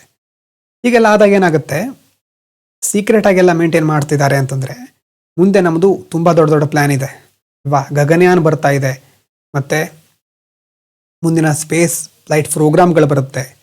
ಅದೆಲ್ಲ ಬರಬೇಕಾದ್ರೆ ಬೇರೆ ಬೇರೆ ವೆಂಡರ್ಸ್ ಇರ್ತಾರೆ, ಸ್ಟೇಕ್ ಹೋಲ್ಡರ್ಸ್ ಇರ್ತಾರೆ. ಅವ್ರ ಮೇಲೆ ಇದು ನಕಾರಾತ್ಮಕ ಪರಿಣಾಮ ಬೀರಬಹುದು. ಖಾಸಗಿ ವಲಯದ ಪೂರೈಕೆದಾರರು ಇರ್ತಾರೆ. ಅವ್ರು ಟ್ರಾನ್ಸ್ಪರೆನ್ಸಿ ಇಲ್ಲದೆ ಇದ್ದರೆ ಅವರು ಎಫಿಷಿಯೆಂಟ್ ಇಲ್ಲ ಅಂತ ಅಂದ್ಕೊಳ್ತಾರೆ. ಹಾಗೆ ಅಲ್ಲಿ ಸಹ ಒಂದು ಸಮಸ್ಯೆ ಬರ್ಬೋದು. ಹಾಗೆ ಇಲ್ಲಿ ಹೇಳೋದೇನಂತಂದರೆ ಇಸ್ರೋ ವೈಫಲ್ಯಗಳನ್ನು ತಾಂತ್ರಿಕ ದೋಷ ಅಂತ ನೋಡಬಾರ್ದು. ಅದರ ಬದಲು ಇದನ್ನು ಪಬ್ಲಿಕ್ಲಿ ಡಿಸ್ಕ್ಲೋಸ್ ಮಾಡಿ ಸಾರ್ವಜನಿಕ ನಂಬಿಕೆಯನ್ನು ಉಳಿಸ್ಕೊಳ್ಬೇಕು. ಗ್ಲೋಬಲ್ ಸ್ಪೇಸ್ ಮಾರ್ಕೆಟು ಈಗ ಪ್ರೈವೇಟ್ ಸೆಕ್ಟರ್ ಕಡೆ, ಕಾಂಪಿಟೇಟಿವ್ ಮಾಡೆಲ್ಸ್ ಕಡೆ ಶಿಫ್ಟ್ ಆಗ್ತಾ ಇದೆ. ಹಾಗೆ ಓಪನ್ನೆಸ್ಸನ್ನು ಇಸ್ರೋ ಕರೆಕ್ಟಾಗಿ ನೋಡಬೇಕಾಗತ್ತೆ. ತನ್ನ ರೆಪ್ಯುಟೇಷನ್ ಮತ್ತು ಕ್ರೆಡಿಬಿಲಿಟಿಯನ್ನು ಉಳಿಸ್ಕೊಳ್ಬೇಕಾಗತ್ತೆ ಇಲ್ಲಿ ಹೇಳ್ತಾ ಇದ್ದಾರೆ. ಇನ್ನು AI ಬಗ್ಗೆ ಮತ್ತೇನು ಹೊಸ ವಿಚಾರ ಅಂತ ಏನಿಲ್ಲ. AI ಈಗ ತುಂಬ ಕಡೆ ಯೂಸ್ ಆಗ್ತಾ ಇದೆ. ಭಾರತದ IT BPO ವಲಯದಲ್ಲಿ ಸಹ ಆದಾಯ ತರ್ತಾ ಇದೆ. ಇನ್ನೊಂದು ಕಡೆ ಉದ್ಯೋಗ ಕಡಿತ ಆಗ್ತಾ ಇದೆ. ತಾಂತ್ರಿಕ ಬದಲಾವಣೆಗಳು ಸಹ ಕಾರಣ ಆಗ್ತಾ ಇದೆ. ಆದರೆ ಇವರು ಕೊಟ್ಟಿರೋ ಆರ್ಟಿಕಲ್ ಪ್ರಕಾರ AI ಉದ್ಯೋಗ ಕಿತ್ಕೊಳ್ಳೋದಿಲ್ಲ, ಕೆಲಸದ ಶೈಲಿಯನ್ನು ಟ್ರಾನ್ಸ್ಫಾರ್ಮ್ ಮಾಡ್ತಾ ಇದೆ. ಅಂತಂದರೆ ಮೊದಲು ಹೇಗಿತ್ತು, ಲೇಬರ್ ಆರ್ಬಿಟ್ರೇಜ್ ಅಂತ ಕರಿತಾ ಇದ್ರು. Growth by adding staff. ಕಂಪ್ನಿಯಲ್ಲಿ ಹೆಚ್ಚು ಜನರನ್ನು ಕೆಲಸಕ್ಕೆ ತೆಗೆದುಕೊಂಡ ಹಾಗೆ ಗ್ರೋತ್ ಜಾಸ್ತಿ ಆಗ್ತಾ ಇತ್ತು. ಆ ಹೆಚ್ಚು ಜನರು ಹೆಚ್ಚು ಕೆಲಸ ಮಾಡ್ತಾ ಇದ್ರು, ಅವರನ್ನು ಚೆನ್ನಾಗಿ ದುಡಿಸ್ಕೊಳ್ತಾ ಇದ್ರು. ಅವರಿಂದಾಗಿ ಗ್ರೋತ್ ಜಾಸ್ತಿ ಆಗ್ತಾ ಇತ್ತು, ಪ್ರೊಡಕ್ಷನ್ ಜಾಸ್ತಿ ಆಗ್ತಾ ಇತ್ತು. ಆದರೆ ಈಗ ಇಂಟೆಲಿಜೆನ್ಸ್ ಆರ್ಬಿಟ್ರೇಜ್, ಲೇಬರ್ ಆರ್ಬಿಟ್ರೇಜಿಂದ ಈಗ ಯಾವುದ್ರ ಕಡೆ ಶಿಫ್ಟ್ ಆಗ್ತಾ ಇದ್ದೇವೆ, ಇಂಟೆಲಿಜೆನ್ಸ್ ಆರ್ಬಿಟ್ರೇಜ್. ಅಂದರೆ ಟೆಕ್ನಾಲಜಿಕಲ್ ಎಫಿಷಿಯನ್ಸಿ ಎಷ್ಟಿದೆ ಆ ಕಂಪ್ನಿದು, ಆ ಒಂದು ಸಂಸ್ಥೆದು, ಅಥವಾ ತಂತ್ರಜ್ಞಾನದ ಬಳಕೆಯಿಂದ ದಕ್ಷತೆಯನ್ನು ಹೆಚ್ಚಿಸೋದು. ಆ ಒಂದು ಮಾದರಿಗೆ ಈಗ ಉದ್ಯಮಗಳು ಬದಲಾಗ್ತಾ ಇವೆ, ಟ್ರಾನ್ಸ್ಫಾರ್ಮ್ ಆಗ್ತಾ ಇವೆ. ಇನ್ನೊಂದು ಇಂಪಾರ್ಟೆಂಟ್ ಟರ್ಮ್ ಇದು AI ವಾಷಿಂಗ್ ಅಂತ. ಹಿಂದೆ UPSCಯಲ್ಲಿ ಗ್ರೀನ್ ವಾಷಿಂಗ್ ಅಂತ ಒಂದು ಟರ್ಮ್ನ ಬಗ್ಗೆ ಫಿಲ್ಮ್ಸಲ್ಲಿ ಪ್ರಶ್ನೆ ಕೇಳಿದ್ರು. ಅದು ಏನು ಅಂತ ತಿಳ್ಕೊಂಡು ಕಮೆಂಟ್ ಮಾಡಿ. ಮೊದಲು ಕೆಲವರಿಗೆ ಹೇಳಿದ್ದೇನೆ. AI ವಾಷಿಂಗ್ ಅಂತಂದರೆ ಕಂಪ್ನಿಗಳೇನು ಮಾಡುತ್ತೆ, ನಮಗೆ ಬೇಕಾಗಿರೋ ಯಾವ್ಯಾವುದೋ ಒಂದು ಕಾರಣದಿಂದ ಕೆಲಸದಿಂದ ತೆಗೆದು ಹಾಕ್ತಾ ಇರುತ್ತೆ ಕೆಲವರನ್ನು. Some layoffs are not directly caused by AI. ಅದು AI ಇಂದ ಆಗಿರೋದು ಅಂತಲ್ಲ, ಆದರೆ ಅದನ್ನು AI ಇಂದನೇ ಆಗಿದೆ, AI ಬಂದಿರೋದ್ರಿಂದ ನಾವು ಈ ಥರ ಅಡಾಪ್ಟ್ ಮಾಡ್ಕೊಳ್ತಾ ಇದ್ದೇವೆ ಹೇಳಿ ಕೆಲಸದಿಂದ ತೆಗೆದು ಹಾಕೋದು. Labelled as such for cost cutting purposes. ತನ್ನ ಖರ್ಚನ್ನು ಕಡಿಮೆ ಮಾಡ್ಕೊಳ್ಳಿಕ್ಕೆ ಎ ಐಯಿಂದ ಈ ಥರ ಆಗ್ತಾ ಇದೆ ಅಂತ ಹೇಳಿ ಕೆಲಸದಿಂದ ತೆಗೆದು ಹಾಕೋದು. ಪ್ರಾಕ್ಟೀಸಿಗೆ ಏನಂತ ಕರೀತಾರೆ? A I washing. A I ಕಾರಣ ಅಂತ ಹೇಳಿ ಬೇರೆ ಬೇರೆ ವೆಚ್ಚವನ್ನು ಕಡಿತಗೊಳಿಸೋದು, ಲೇ ಆಫ್ ಮಾಡೋದು ಎ ಐ ವಾಷಿಂಗ್ ಅಂತ ಕರೀತಾರೆ. ಯಾವ್ಯಾವ ರೋಲ್ಗಳ ಮೇಲೆ ಎ ಐ ಇಂಪ್ಯಾಕ್ಟ್ ಮಾಡುತ್ತೆ ಅಂತಂದರೆ, ಲೀನರ್ ಸ್ಕ್ವಾಡ್ಸ್, ಸಣ್ಣ ಸಣ್ಣ ತಂಡಗಳಿರ್ತಾವಲ್ವ, ಕೋಡಿಂಗು, ಕೆಲವರಿಗೆ ಟೆಸ್ಟ್ ಮಾಡೋದಿರುತ್ತೆ, ಆ ಕೆಲಸಗಳನ್ನು ಎ ಐ ಇನ್ನಷ್ಟು ಫಾಸ್ಟಾಗಿ ಮಾಡಿ ಮುಗಿಸುತ್ತೆ. ಅಂಥ ತಂಡಗಳ ಗಾತ್ರ ಚಿಕ್ಕದಾಗ್ತಾ ಇದೆ. ಮತ್ತು BPO ವಲಯದಲ್ಲಿ ಕೆಲವು ರಿಪೀಟೆಡ್ ಟಾಸ್ಕ್ ಇರುತ್ತೆ, ಎಂಟ್ರಿ ಲೆವೆಲ್ ಜಾಬ್ಸ್ಗಳಿರುತ್ತೆ, ಅವರಿಗೆಲ್ಲ ಜಾಸ್ತಿ ಅಪಾಯ ಇದೆ. ಸಾರಿ. ಮತ್ತು ಸಾಂಪ್ರದಾಯಿಕ ಕೆಲಸಗಳು, ಟ್ರೆಡಿಷ್ನಲ್ ಜಾಬ್ ರೋಲ್ಸ್ಗಳು ಕಡಿಮೆ ಆಗ್ತಾ ಬರ್ತಾ ಇದೆ. ಈಗ ಹೊಸ ಹೊಸ ರೋಲ್ಗಳು, ಕಾಂಟೆಕ್ಸ್ಟ್ ಇಂಜಿನಿಯರಿಂಗ್ ಅಂತ ಒಂದು ಹೇಳಿದರು. ಕಾಂಟೆಕ್ಸ್ಟ್ ಇಂಜಿನಿಯರಿಂಗ್ ಅಂತಂದರೆ ಒಂದು ಸ್ಪೆಸಿಫಿಕ್ ಡೊಮೇನನ್ನು ಅರ್ಥ ಮಾಡ್ಕೊಳ್ಳೋದು. ಬ್ಯಾಂಕಿಂಗ್ ರೆಗ್ಯುಲೇಷನ್ನು ಅದನ್ನು ಅರ್ಥ ಮಾಡಿಕೊಂಡು ಅಲ್ಲಿ ಎ ಐಯನ್ನು ಹೇಗೆ ಯೂಸ್ ಮಾಡಬಹುದು, ಎ ಐನ ಮಾನಿಟರ್ ಮಾಡೋದು, ರೆಗ್ಯುಲೇಟ್ ಮಾಡೋದು, ಕಾಂಟೆಕ್ಸ್ಟ್ ಇಂಜಿನಿಯರಿಂಗ್ ಅಂತ ಒಂದು ರೋಲ್ಗಳು ಈಗ ಕ್ರಿಯೇಟ್ ಆಗ್ತಾ ಇದೆ. ಅದರ ಕಡೆ ನಾವು ಮುಖ ಮಾಡಬೇಕು ಇಂದಿನ ಯುವ ಜನತೆ ಅಂತ ಹೇಳ್ತಾ ಇದ್ದಾರೆ. ಮತ್ತು ಬಿಲ್ಲಿಂಗ್ ಮೊದಲೆಲ್ಲ ಹೇಗಿತ್ತು? ಟೈಮ್ ಆ್ಯಂಡ್ ಮಟೀರಿಯಲ್, ಎಷ್ಟೊತ್ತು ಕೆಲಸ ಮಾಡಿದ್ರಿ ಅನ್ನೋದ್ರ ಮೇಲೆ ನಿಮಗೆ ಸಂಬಳ ಕೊಡ್ತಾಯಿದ್ರು. ಆದರೆ ಈಗ ಟೈಮ್ ಬದಲು ಈಗ ಔಟ್ಕಮ್ ಬೇಸ್ಡ್ ಪ್ರೈಸಿಂಗ್. ಔಟ್ಕಮ್ ಅಂತಂದರೆ ನೀವು ಪ್ರೆಡಿಕ್ಟೇಬಲ್ ಡೆಲಿವರಿ ಅಥವಾ ನಿಮ್ಮ ಕ್ವಾಲಿಟಿ, ವರ್ಕಿನ ಕ್ವಾಲಿಟಿ ಎಷ್ಟಿದೆ, ಔಟ್ಕಮ್ ಎಷ್ಟು ಬಂತು, ರಿಸಲ್ಟ್ ಎಷ್ಟು ಬಂತು ಅನ್ನೋದ್ರ ಮೇಲೆ ಫೋಕಸ್ ಮಾಡ್ತಾ ಇದ್ದಾರೆ. ಎಷ್ಟೊತ್ತು ಕೆಲಸ ಮಾಡಿದ್ರಿ ಅನ್ನೋದು ಇಂಪಾರ್ಟೆಂಟ್ ಅಲ್ಲ, ಕೆಲಸ ಎಷ್ಟು ದಕ್ಷತೆಯಿಂದ ಇದೆ, ಅದರಲ್ಲಿ ಎಷ್ಟು ಔಟ್ಕಮ್ ಬಂದಿದೆ, ಔಟ್ಕಮ್ ಯಾವ ಥರ ಇದೆ ಆಧಾರದ ಮೇಲೆ ಈಗ ಮುಂದೆ ಪ್ರೈಸಿಂಗ್ ಅಥವಾ ಸ್ಯಾಲ್ರಿ ಫಿಕ್ಸ್ ಆಗಬಹುದು. ಹಾಗಾಗಿ ಟ್ರಾನ್ಸಿಷನ್ನ ಅವಶ್ಯಕತೆ ಇದೆ. ಟ್ರಾನ್ಸಿಷನ್ ಅಂತಂದರೆ ಪರಿವರ್ತನೆ ಆಗಬೇಕು ಅನ್ನೋ ಸಿಚುವೇಶನ್ ಬಂದಾಗ ಎ ಐ ಕಡೆ ಎಲ್ಲ ಟ್ರಾನ್ಸಿಷನ್ ಆಗ್ತಾರೆ. ಆದರೆ ಅದೇ ಸಂದರ್ಭದಲ್ಲಿ ಎಷ್ಟೋ ಜನ ಜಾಬನ್ನು ಕಳ್ಕೊಳ್ಬಹುದು. ಅವರಿಗೆ ಹಾಗಾದರೆ ಅನ್ಎಂಪ್ಲಾಯ್ಮೆಂಟ್ ಬೆನಿಫಿಟ್ಗಳನ್ನ ಹೇಗೆ ಕೊಡೋದು, ಟ್ರಾನ್ಸಿಷನ್ ಹೇಗೆ ಅವರನ್ನು ಒಂದು ಕ್ಷೇತ್ರದಿಂದ ಇನ್ನೊಂದು ಕಡೆ ಹೇಗೆ ತೆಗೆದುಕೊಂಡು ಬರೋದು, ಮತ್ತು ರೀಸ್ಕಿಲ್ಲಿಂಗ್ನ ಅವಶ್ಯಕತೆ ಇರುತ್ತೆ. ಈಗಾಗಲೇ ಇರುವಂಥ ರೀಸ್ಕಿಲ್ಲಿಂಗ್ ಇನಿಷಿಯೇಟಿವ್ಗಳು ತುಂಬ ಕರೆಕ್ಟಾಗಿ ಏನೋ ಸೆಟ್ ಆಗ್ತಾ ಇಲ್ಲ. ನೀವು ನೋಡಿರ್ಬೋದು, ಎಲ್ಲ ಸ್ಕಿಲ್ಲು ಅಂತ ಹೇಳ್ತಾ ಇರ್ತಾರೆ. ಯಾವ ಸ್ಕಿಲ್ ತೆಗೆದುಕೊಂಡ್ರೆ ಯಾವ ಜಾಬು ಅಂತ ಕರೆಕ್ಟಾಗಿ ಎಲ್ಲೂ ಹೇಳ್ತಾ ಇಲ್ಲ. ಎ ಐ ಕಲೀರಿ ಅಂತ ಹೇಳ್ತಾರೆ, ಇಂಗ್ಲೀಷ್ ಕಲೀರಿ ಅಂತ ಹೇಳ್ತಾರೆ. ಆ ಎಲ್ಲ ಕೋರ್ಸ್ಗಳನ್ನು ನಡೆಸ್ತಾ ಇರೋರು ಮುಂದುವರ್ಸ್ಕೊಂಡು ಹೋಗ್ತಾನೆ ಇದ್ದಾರೆ. ಅಂದರೆ ಕಲಿತಾ ಇರೋರು ತುಂಬ ಜನ ಮಾಡ್ತಾ ಇದ್ದಾರೆ. ಹಾಗಾದರೆ ಸಮಸ್ಯೆ ಎಲ್ಲಿದೆ? ಸ್ಪೆಸಿಫಿಕ್ ಆಗಿ ಏನನ್ನು ಕಲಿಬೇಕು, ಎಷ್ಟು ದಿನ ಕಲಿಬೇಕು, ಯಾವ ಸರ್ಟಿಫಿಕೇಟ್ ಇರಬೇಕು ಅನ್ನೋದ್ರ ಬಗ್ಗೆ ಇನ್ನೂ ಸಹ ಕ್ಲಾರಿಟಿ ಇಲ್ಲ.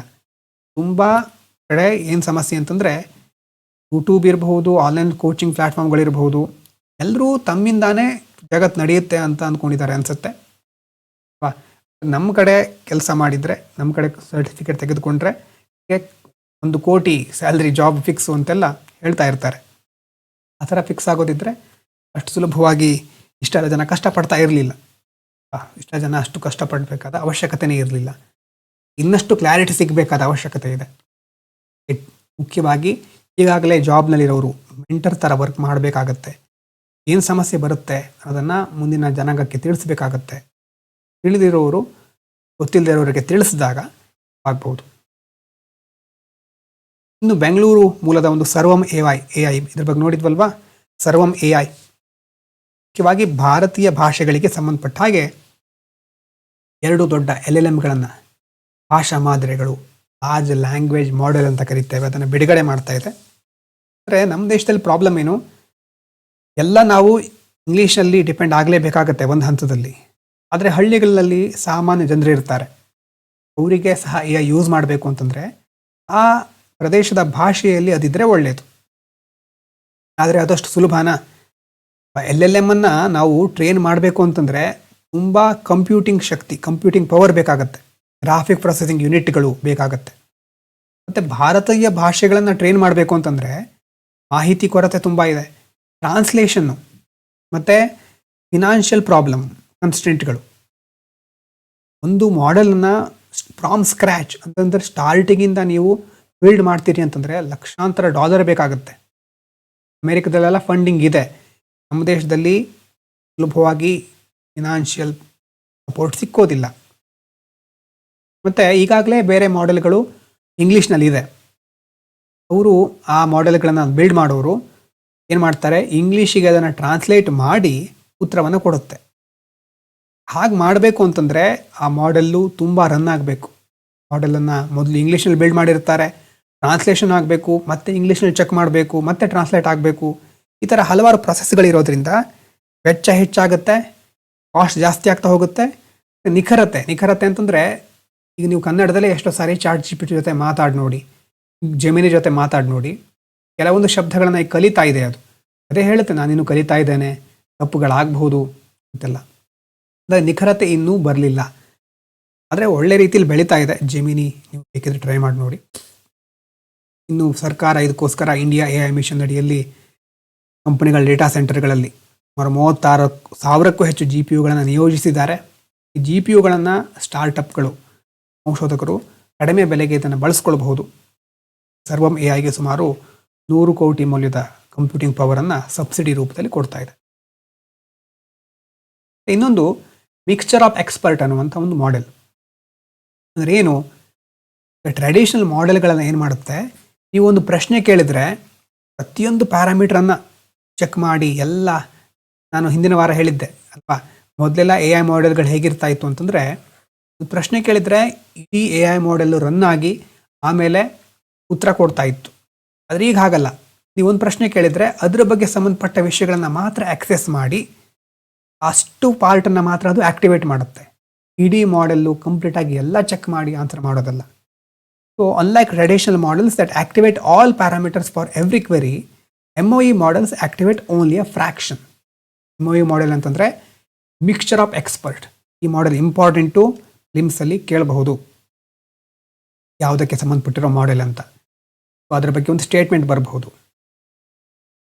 ಮತ್ತು ಇದರಿಂದಾಗಿ ಎಷ್ಟು ಬೇಕೋ ಅಷ್ಟನ್ನು ಅದು ಸಕ್ರಿಯಗೊಳಿಸೋದ್ರಿಂದ ಕಂಪ್ಯೂಟಿಂಗ್ ಪವರ್, ಆ ಒಂದು ರಿಸೋರ್ಸ್ಗಳು ಬೇಕಾಗುತ್ತಲ್ವ, ಅದು ಮೊದಲಿನಷ್ಟು ಬೇಕಾಗೋದಿಲ್ಲ.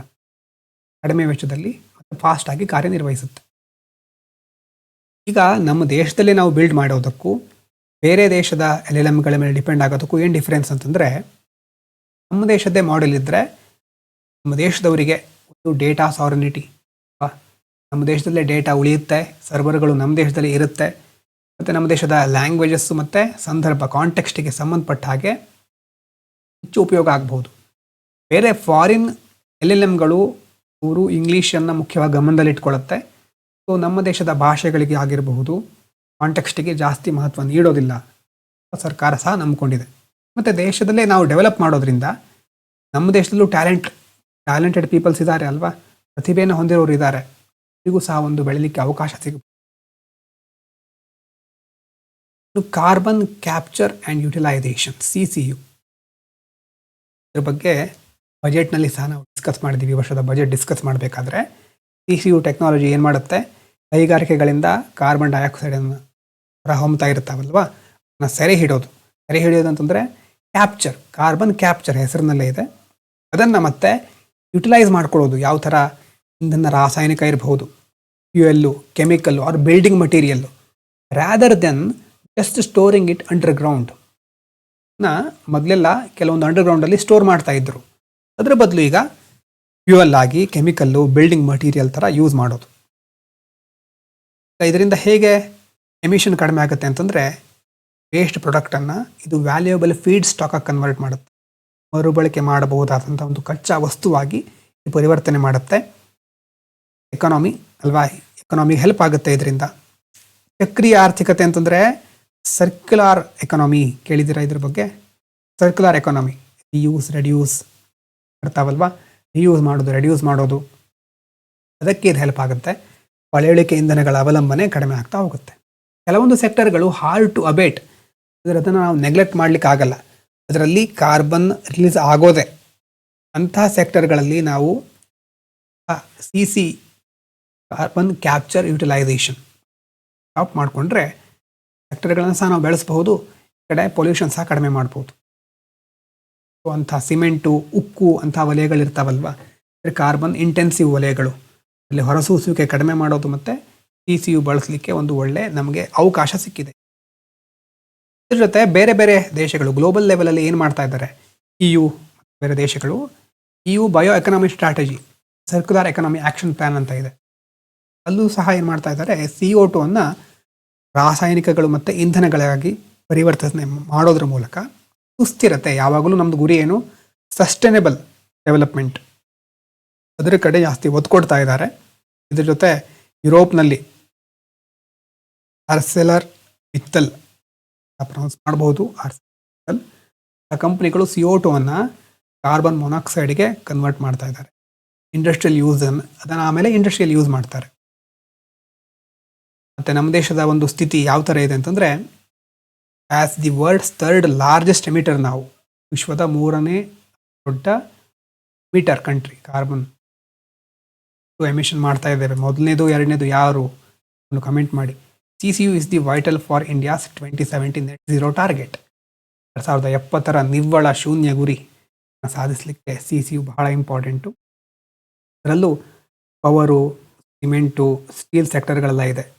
ಅದರಿಂದ ಆಗುವಂತಹ ಎಮಿಷನನ್ನು ಕಡಿಮೆ ಮಾಡಬೇಕು ನಾವು. ಈ ರಿಸರ್ಚ್ ರೋಡ್ ಮ್ಯಾಪನ್ನು department of science and technology develop ಮಾಡಿಟ್ಟಿದೆ. ಅದರಿಂದ ಸಪೋರ್ಟ್ ಸಿಗುತ್ತೆ. ಪ್ರೈವೇಟ್ ಸೆಕ್ಟರ್ ಪೈಲಟ್ಸ್ ಪ್ರಧಾನವಾಗಿ ಖಾಸಗಿ ಕಂಪ್ನಿಗಳು ಸಹ ಪ್ರಯೋಗಗಳನ್ನು ಮಾಡ್ತಾ ಇವೆ ಒಂದು ನಿಟ್ಟಿನಲ್ಲಿ. ಇದರ ಜೊತೆ ಸರ್ಕಾರ ಸಹ ಪ್ರೋತ್ಸಾಹ ಧನವನ್ನು ಕೊಡಬೇಕು, ಇನ್ಸೆಂಟಿವ್ಗಳನ್ನು ಕೊಡಬೇಕು, ಮೂಲಸೌಕರ್ಯ ಅಭಿವೃದ್ಧಿ ಮಾಡಬೇಕು, ಇದಕ್ಕೆ ಸಂಬಂಧಪಟ್ಟ ಹಾಗೆ ಮಾನದಂಡಗಳನ್ನು ರೂಪಿಸಬೇಕು ಅಂತ ಹೇಳ್ತಾ ಇದ್ದಾರೆ. ಇದು ಎಡಿಟೋರಿಯಲ್ಗೆ ಸಂಬಂಧಪಟ್ಟಿದ್ದು. ಕೆಲವು ಇಂಪಾರ್ಟೆಂಟ್ ನ್ಯೂಸ್ ನೋಡೋದಾದರೆ, ನಿನ್ನೆ ನೋಡಿದ್ದೆ ನಾವು NCERT ಬಗ್ಗೆ ಸುಪ್ರೀಂ ಕೋರ್ಟ್ ಏನು ಹೇಳುತ್ತೆ, ಮತ್ತು NCERT ಪಠ್ಯ ಪುಸ್ತಕವನ್ನೇ ಸುಪ್ರೀಂ ಕೋರ್ಟ್ ನಿಷೇಧ ಮಾಡಿಬಿಟ್ಟಿದೆ. ಈ ಥರ ಟಾಪಿಕ್ ಇದ್ದರೆ ವಿದ್ಯಾರ್ಥಿಗಳಲ್ಲಿ ಮೊದಲೇ ಬಯಾಸ್ನೆಸ್ ಬಂದುಬಿಡುತ್ತೆ, ಪೂರ್ವಾಗ್ರಹ ಪೀಡಿತ ಮನೋಭಾವ ಮೂಡಿಬಿಡುತ್ತೆ ಅಂತ ನ್ಯಾಯಾಲಯ ಹೇಳ್ತಾ ಇದೆ. ಕಾನ್ಸ್ಟಿಟ್ಯೂಷನಲ್ ಮ್ಯಾಂಡೇಟ್, ನ್ಯಾಯಾಂಗದ ಸ್ವಾತಂತ್ರ್ಯ ಆ ಪರಿಕಲ್ಪನೆಯನ್ನು ನಾವಿಲ್ಲಿ ನೋಡಬಹುದು. ನ್ಯಾಯಾಧೀಶರು ಯಾವುದೇ ಬಾಹ್ಯ ಒತ್ತಡ ಇಲ್ಲದೆ ಕಾನೂನಿನ ಅನ್ವಯ ನಿರ್ಧಾರ ತೆಗೆದುಕೊಳ್ಳಲಿಕ್ಕೆ ಇದು ಬೇಕು.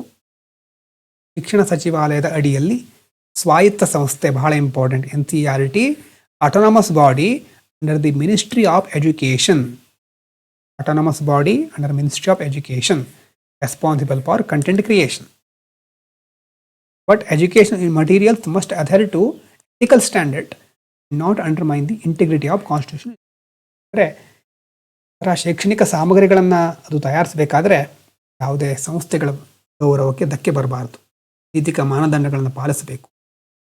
ಇನ್ನು ಮೊದಲೇ ಹೇಳಿದಾಗೆ ವಿಮಾನಯಾನ ಮಾಡೋರಿಗೆ, ಪ್ರಯಾಣಿಕರಿಗೆ ಏನು ಸಿಹಿ ಸುದ್ದಿ ಅಂತಂದರೆ, DGCA director general of civil aviation ticket ನಿಯಮಗಳನ್ನು ರಿವೈಸ್ ಮಾಡ್ತಾ ಇದೆ. ಅಂದರೆ ಬುಕ್ಕಿಂಗ್ ಮಾಡಿದ 48 ಗಂಟೆ ಒಳಗೆ ನೀವು ಫ್ರೀಯಾಗಿ ಕ್ಯಾನ್ಸಲ್ ಮಾಡಬಹುದು. Passengers free 48 hour lock in window cancel or amend bookings ಮಾರ್ಪಾಟ್ ಮಾಡಬಹುದು. Placing the responsibility for refund solely on airlines. ಮತ್ತು ನೀವು ಕ್ಯಾನ್ಸಲ್ ಮಾಡಿದರೆ ಮರುಪಾವತಿ ಮಾಡೋ ಜವಾಬ್ದಾರಿ ಆ ಸಂಸ್ಥೆದಾಗಿರುತ್ತೆ, ವಿಮಾನಯಾನ ಸಂಸ್ಥೆದಾಗಿರುತ್ತೆ. Even if booked through agents, ಏಜೆಂಟರ ಮೂಲಕ ಬುಕ್ ಮಾಡಿದರೂ ಸಹ ಆ ವಿಮಾನಯಾನ ಸಂಸ್ಥೆನೇ ಮರುಪಾವತಿ ಮಾಡಬೇಕು. DGCA ಬಗ್ಗೆ ತಿಳ್ಕೊಳ್ಬೇಕು ನಾವು, ಬಹಳ ನ್ಯೂಸಲ್ಲಿರೋ ಸಂಸ್ಥೆ, ಸ್ಟ್ಯಾಟ್ಯುಟರಿ ಬಾಡಿ ಇದು. ಅಂಡರ್ ಯಾವ ಆ್ಯಕ್ಟು? Aircraft amendment act 2020. ಸಾರಿ, DGCA act as aviation regulator. ಇವಾಗ ವಿಮಾನಯಾನ ಸಂಬಂಧಪಟ್ಟ ಹಾಗೆ ನಿಯಂತ್ರಕ ಸಂಸ್ಥೆ, ಸ್ಟ್ಯಾಂಡರ್ಡ್ಗಳನ್ನು, ಸುರಕ್ಷತಾ ಮಾನದಂಡಗಳನ್ನು ಜಾರಿಗೊಳಿಸುತ್ತೆ, ಏರ್ ಟ್ರಾನ್ಸ್ಪೋರ್ಟನ್ನು ರೆಗ್ಯುಲೇಟ್ ಮಾಡುತ್ತೆ, ಮತ್ತು ಪ್ರಯಾಣಿಕರ ಹಿತಾಸಕ್ತಿ, ಸೇಫ್ಟಿಯನ್ನು ಕಾಪಾಡಲಿಕ್ಕೆ ಇರುವಂಥ ಸಂಸ್ಥೆ ಇದು. ಅಂದರೆ ಕನ್ಸ್ಯೂಮರ್ ಪ್ರೊಟೆಕ್ಷನ್ ಈ ಥರ ಒಂದು ಕ್ರಮದಿಂದಾಗಿ ಮಾಡರ್ನ್ ಕನ್ಸ್ಯೂಮರ್ ಪ್ರೊಟೆಕ್ಷನ್ ಪ್ರಿನ್ಸಿಪಲ್ಗೆ ಒಂದು ಒಳ್ಳೆಯ ಎಕ್ಸಾಂಪಲ್ ಅಂತ ಹೇಳ್ಬೋದು. Aiming to reduce grievances regarding delayed refunds, unethical cancellation charges, ensuring transparent market place in the airline industry. ಇಂಥ ವಲಯಗಳಲ್ಲಿ ತುಂಬ ಸಮಸ್ಯೆಗಳಿರುತ್ತೆ. ಆದರೂ ಫ್ಲೈಟ್ ಟ್ರಾವೆಲ್ ಮಾಡಲಿಕ್ಕೆ ಮುಂದಾದರೆ ಆವಾಗ ಗೊತ್ತಾಗಬಹುದು. ಮರುಪಾವತಿ ಅಷ್ಟು ಬೇಗ ಆಗೋದಿಲ್ಲ. ಸುಮ್ಮನೆ ಕ್ಯಾನ್ಸಲೇಷನ್ ಚಾರ್ಜು ಅದು ಇದು ಅನ್ಎಥಿಕಲ್ ಆಗಿ ಹಾಕ್ತಾ ಇರ್ತಾರೆ. ಹಾಗೆ ಈ ವಲಯದಲ್ಲಿ ಪಾರದರ್ಶಕತೆ ಖಚಿತಪಡಿಸ್ಕೊಳ್ಬೇಕು, ಒಂದು ಒಳ್ಳೆಯ ಕ್ರಮ ಅಂತ ಹೇಳ್ಬೋದು. ಇನ್ನು ಗೊತ್ತಿದೆ, ಧಾರವಾಡದಲ್ಲಿ ಪ್ರತಿಭಟನೆ ಎಲ್ಲ ಆಗ್ತಾ ಇರೋದು. ಹಿನ್ನೆಲೆಯಲ್ಲಿ ಸರ್ಕಾರ 56,432 ಖಾಲಿ ಹುದ್ದೆಗಳನ್ನು 30 ದಿನದೊಳಗಡೆ ಭರ್ತಿ ಮಾಡಲಿಕ್ಕೆ ನೇಮಕಾತಿ ಪ್ರಕ್ರಿಯೆಯನ್ನು ಪ್ರಾರಂಭಿಸಲಿಕ್ಕೆ ನಿರ್ಧರಿಸ್ತಾ ಇದೆ. ಮತ್ತು ಕಾನೂನಿನ ತೊಡಕಿರುತ್ತೆ, ಮೀಸಲಾತಿಯನ್ನು 50%ಗೆ ಸೀಮಿತಗೊಳಿಸ್ತಾ ಇದೆ. ಸುಪ್ರೀಂ ಕೋರ್ಟಲ್ಲಿ ಇಂದಿರಾ ಸಾನಿ ಕೇಸ್ ಅಂತ ಬರುತ್ತೆ, 50%ಗಿಂತ ಜಾಸ್ತಿ ಆಗಬಾರ್ದು ಅಂತ. ಈಗ ರಾಜ್ಯಪಾಲರಿಗೆ ಒಂದು ವಿಶೇಷ ಅಧಿಕಾರ ಇದೆ. ಕಲ್ಯಾಣ ಕರ್ನಾಟಕ ಕರಿತೀವಲ್ವಾ. ಇವಾಗಿ ಸಂವಿಧಾನದ ವಿಧಿ 371 ಯಾವುದ್ರ ಬಗ್ಗೆ ಹೇಳುತ್ತೆ ನೋಡ್ಕೊಳ್ಳಿ ಬೇಕಿದ್ರೆ. ಕಲ್ಯಾಣ ಕರ್ನಾಟಕದ ಬಗ್ಗೆ ಇದೆ. ಅದರಲ್ಲಿ ಯಾವ್ಯಾವ ಜಿಲ್ಲೆಗಳು ಬರುತ್ತೆ, APSC ಅಥವಾ ಬೇರೆ ಬೇರೆ ಸ್ಟೇಟ್ ಎಕ್ಸಾಮ್ಗಳಿಗೆ ಓದ್ತಾ ಇದ್ದರೆ ನಿಮ್ಗೆ ಬಹಳ ಇಂಪಾರ್ಟೆಂಟ್. ಸೊ ಆ ಒಂದು ವಿಧಿಯ ಅಡಿಯಲ್ಲಿ ರಾಜ್ಯಪಾಲರು ಏನು ಮಾಡಬಹುದು, ಕಲ್ಯಾಣ ಕರ್ನಾಟಕದ ಆ ಪ್ರದೇಶದ ಜನರಿಗೆ ಶಿಕ್ಷಣ ಮತ್ತು ಸಾರ್ವಜನಿಕ ಉದ್ಯೋಗಗಳಲ್ಲಿ ಸಮಾನ ಅವಕಾಶಗಳನ್ನು ಖಚಿತಪಡಿಸ್ಕೊಳ್ಳಿಕ್ಕೆ ಅವರು ಕ್ರಮಗಳನ್ನು ಕೈಗೊಳ್ಳಬಹುದು. ಸರ್ಕಾರ GDP ಡೇಟಾವನ್ನು ರಿಲೀಸ್ ಮಾಡಲಿಕ್ಕೆ ಹೊರಟಿದೆ. ಮತ್ತು ಈಗ ಬೇಸ್ ಇಯರ್ ಅಪ್ಡೇಟ್ ಆಗ್ತಾ ಇದೆ ನೋಡಿ. ಇನ್ಫ್ಲೇಷನ್ನು ಮತ್ತು ಆವಾಗ ಒಂದು ಬೇಸ್ ಇಯರ್ ನೋಡಿದ್ವಿ, CPI ಇದು ಅಲ್ವಾ, ಕನ್ಸ್ಯೂಮರ್ ಪ್ರೈಸ್ ಇಂಡೆಕ್ಸು. ಆ ಒಂದು ಬೇಸ್ ಇಯರ್ ಬೇರೆ, ಈ ಬೇಸ್ ಇಯರ್ ಬೇರೆ. ಸೊ ಇಲ್ಲಿ GDP ಬೇಸ್ ಇಯರನ್ನು 2022-23ಕ್ಕೆ ನವೀಕರಿಸ್ತಾ ಇದ್ದಾರೆ. ಮೊದಲು 2011-12 ಇತ್ತು, ಈಗ 22-23ಕ್ಕೆ ನವೀಕರಿಸ್ತಾ ಇದ್ದಾರೆ. ಇದರಿಂದ ನಮಗೆ ಡೇಟಾ ಸೋರ್ಸು ಅಕ್ಯುರೇಟ್ ಆಗಿರುತ್ತೆ ಮತ್ತು ಕರೆಕ್ಟಾಗಿ ಒಂದು ವಾಸ್ತವ ಚಿತ್ರಣ ಸಿಗ್ತಾ ಹೋಗುತ್ತೆ. ಸ್ಟ್ಯಾಟಿಕಲ್ಲಿ ಬೇಸ್ ಇಯರ್ ಕಾನ್ಸೆಪ್ಟ್ ಬರುತ್ತೆ. Stable reference year use to measure real GDPಯನ್ನು ನಾವು ಅಳಿಲಿಕ್ಕೆ ಒಂದು ರೆಫರೆನ್ಸ್ ಇಯರ್ ಅಂತ ಇಟ್ಕೊಳ್ತೇವೆ. ಆ ವರ್ಷದ GDP ಜೊತೆ ನಾವು ಕಂಪೇರ್ ಮಾಡ್ತಾ ಹೋಗ್ತೇವೆ. ಅದನ್ನು ಅಪ್ಡೇಟ್ ಮಾಡೋದ್ರಿಂದ ಅಲ್ವಾ, ಇನ್ಫ್ಲೇಷನ್ ಇರಬಹುದು, ಬೇರೆ ಬೇರೆ ಚೇಂಜಸ್ ಆಗುತ್ತೆ ಕನ್ಸಂಪ್ಷನ್ ಪ್ಯಾಟರ್ನ್ಗಳಲ್ಲಿ, ಟೆಕ್ನಾಲಜಿಯಲ್ಲಿ, ಇಂಡಸ್ಟ್ರಿಯಲ್ ಸ್ಟ್ರಕ್ಚರಲ್ಲಿ ದೊಡ್ಡ ಬದಲಾವಣೆಗಳಾಗಿರುತ್ತೆ. ನಾವು 2011-12 ಆಗಿನ ಕಾಲದ ಡೇಟಾ ಇಟ್ಕೊಂಡು ಇವತ್ತು ಕಂಪೇರ್ ಮಾಡ್ತಿದ್ದೀವಿ ಅಂತಂದರೆ ಮಿಡ್ಲಲ್ಲಿ ಎಷ್ಟೋ ಬದಲಾವಣೆಗಳಾಗಿರೋದಿಲ್ವಾ. ಹಾಗಾಗಿ ಅದರ ಬದಲು ಈಗ ರೀಸೆಂಟಾಗಿ ಮತ್ತೆ 2022-23ಕ್ಕೆ ಅದನ್ನು ಅಪ್ಡೇಟ್ ಮಾಡ್ತಾ ಇದ್ದಾರೆ. ಮತ್ತು ಇನ್ಫಾರ್ಮಲ್ ಸೆಕ್ಟರ್ ಇಂಟಿಗ್ರೇಷನ್ ಹೊಸ ಸೀರೀಸ್ನಲ್ಲಿ the new series will rely directly on annual survey data, specifically the annual survey of unincorporated sector enterprises ASUSE and periodic labour force survey. ಬಹಳ ಇಂಪಾರ್ಟೆಂಟು, ಫಿಲಿಮ್ಸಿಗೆ ಇದನ್ನು ಕೇಳ್ತಾರೆ. GDP ಅಥವಾ ಈ ವರ್ಷ CPI ಬೇಸ್ ಇಯರ್ ಬಗ್ಗೆ ಖಂಡಿತ ಪ್ರಶ್ನೆ ಬರಬಹುದು. ಯಾವ ಆಧಾರದ ಮೇಲೆ ಇರುತ್ತೆ, ಯಾವ ಡೇಟ್ ಇತ್ತು ಮೊದಲು, ಸಂಬಂಧಪಟ್ಟ ಸಂಸ್ಥೆ ಯಾವುದು, ಇದರ ಜೊತೆ ಇನ್ಯಾವುದಾದ್ರು ಬೇಸ್ ಇಯರ್ ಇದೆಯಾ, ಪ್ರತಿಯೊಂದು ಇಂಪಾರ್ಟೆಂಟ್ ಈ ವರ್ಷ ಫಿಲಿಮ್ಸಿಗೆ, ಮುಂದಿನ ವರ್ಷವೂ ಕೇಳಬಹುದು. ಹಾಗಾಗಿ ಇಲ್ಲಿ 2 ಸರ್ವೆಗಳನ್ನು ಬಳಸ್ತಾ ಇದ್ದಾರೆ, ಒಂದು ASUSE, ಇನ್ನು PLFS. ಸೊ ಇದ್ರ ಮೂಲಕ ಪ್ರಾಕ್ಸಿಗಳನ್ನು ಅಥವಾ ಪರೋಕ್ಷವಾಗಿ ಅಂದಾಜು ಮಾಡ್ತಾ ಇರ್ತಾರಲ್ವ, ಅದನ್ನು ಕಡಿಮೆ ಮಾಡ್ತಾರೆ, ಅಕ್ಯುರಸಿ ಜಾಸ್ತಿ ಆಗುತ್ತೆ. ಯಾವುದರದ್ದು ಇನ್ಫಾರ್ಮ್ ಮತ್ತು ಹೌಸ್ ಹೋಲ್ಡ್ ಸೆಕ್ಟರಿನ ಕಾಂಟ್ರಿಬ್ಯೂಷನ್ನು ಎಕಾನಮಿಗೆ ಎಷ್ಟು ಆಗ್ತಾ ಇದೆ ಗೊತ್ತಾಗ್ತಾ ಇರಲಿಲ್ಲ. ಅದನ್ನು ಸಹ ನಾವು ತಿಳ್ಕೊಳ್ಬೋದು. ಪಾಕಿಸ್ತಾನ ಅಫ್ಘಾನಿಸ್ತಾನ ಕಾನ್ಫ್ಲಿಕ್ಟ್ ಆಗ್ತಾ ಇರೋದು, ಕಡೆ ಪಾಕಿಸ್ತಾನ ಮಾಡುತ್ತೆ, ಅಫ್ಘಾನಿಸ್ತಾನದ ಭೂಪ್ರದೇಶದ ಮೇಲೆ ವಾಯುದಾಳಿ ಮಾಡುತ್ತೆ, ಆಮೇಲೆ ತಾಲಿಬಾನ್ ವಾಪಸ್ಸು ಪ್ರತಿಕಾರದ ಕಾರ್ಯಾಚರಣೆ ಕೈಗೊಳ್ಳುತ್ತೆ, ಮಿಲಿಟರಿ ಪೋಸ್ಟನ್ನು ವಶಪಡಿಸ್ಕೊಳ್ತಾ ಇದೆ ಪಾಕಿಸ್ತಾನ, ಎಲ್ಲ ನ್ಯೂಸ್ ಇದೆ. 1893ರಲ್ಲಿ ಬ್ರಿಟಿಷರು ಒಂದು ಡ್ಯೂರಾಂಡ್ ಲೈನನ್ನು ಸ್ಥಾಪನೆ ಮಾಡಿ ಹೋಗ್ತಾರೆ. 2640 ಕಿಲೋಮೀಟರ್ ಇದೆ ಅದು. ಆ ಲೈನ್ ಬಗ್ಗೆ ಇನ್ನೂ ಕಾನ್ಫ್ಲಿಕ್ಟ್ ಇದೆ. ಅಫ್ಘಾನಿಸ್ತಾನ ಇದನ್ನು ಗಡಿ ಅಂತ ಮಾನ್ಯತೆ ಯಾವತ್ತೂ ಒಪ್ಕೊಂಡಿಲ್ಲ. ಇದರಿಂದಾಗಿ ಪದೇ ಪದೇ ಘರ್ಷಣೆ ಆಗ್ತಾ ಇರುತ್ತೆ. ಪಾಕಿಸ್ತಾನ ಹೇಳೋದೇನು, ಪಾಕಿಸ್ತಾನದ ಮೇಲೆ ಕೆಲವು TTP ಅಂತ ಉಗ್ರರು ಇರ್ತಾರೆ, ತೆಹರಿಕ್ ಇ ತಾಲಿಬಾನ್ ಪಾಕಿಸ್ತಾನ ಅಂತ. ಆ ಉಗ್ರರಿಗೆ ತಾಲಿಬಾನ್ ಆಶ್ರಯ ಕೊಡ್ತಾ ಇದೆ ಅಂತ ಪಾಕಿಸ್ತಾನ ಆರೋಪ ಮಾಡುತ್ತೆ. ಆದರೆ ಅಫ್ಘಾನಿಸ್ತಾನ ಹೇಳೋದೇನು, ತಮ್ಮ ವಿರುದ್ಧ ಉಗ್ರಗಾಮಿ ಗುಂಪುಗಳಿಗೆ ಪಾಕಿಸ್ತಾನ ಬೆಂಬಲ ಕೊಡ್ತಾ ಇದೆ. ಒಬ್ಬರು ಇನ್ನೊಬ್ಬರ ಮೇಲೆ ಹೇಳ್ಕೊಳ್ತಾ ಇದ್ದಾರೆ. ಹಾಗಾಗಿ ಈ ಒಂದು ಕ್ರಾಸ್ ಬಾರ್ಡರ್ ಟೆರರಿಸಮ್ ನೋಡ್ಬೋದು. ಇನ್ನೊಂದು ಇಂಪಾರ್ಟೆಂಟ್ ವಿಷಯ ARFID, ಅವಾಯ್ಡೆಂಟ್ ರೆಸ್ಟ್ರಿಕ್ಟಿವ್ ಫುಡ್ ಇಂಟೇಕ್ ಡಿಸಾರ್ಡರ್ ಅಂತ. ಇದೊಂದು ಮೆಂಟಲ್ ಹೆಲ್ತ್ ಡಿಸಾರ್ಡರ್, ಇದು ಮಾನಸಿಕ ಆರೋಗ್ಯ ಸಮಸ್ಯೆ. ಇಲ್ಲೇನಾಗುತ್ತೆ, ಈಗ ಟಿಪಿಕಲ್ ಆಗಿ ಒಂದು ಪ್ರಾಬ್ಲಮ್ ಇರುತ್ತೆ. ಕೆಲವರಿಗೆ ಕೆಲವು ವಸ್ತುಗಳು ಸೇರೋದಿಲ್ಲ.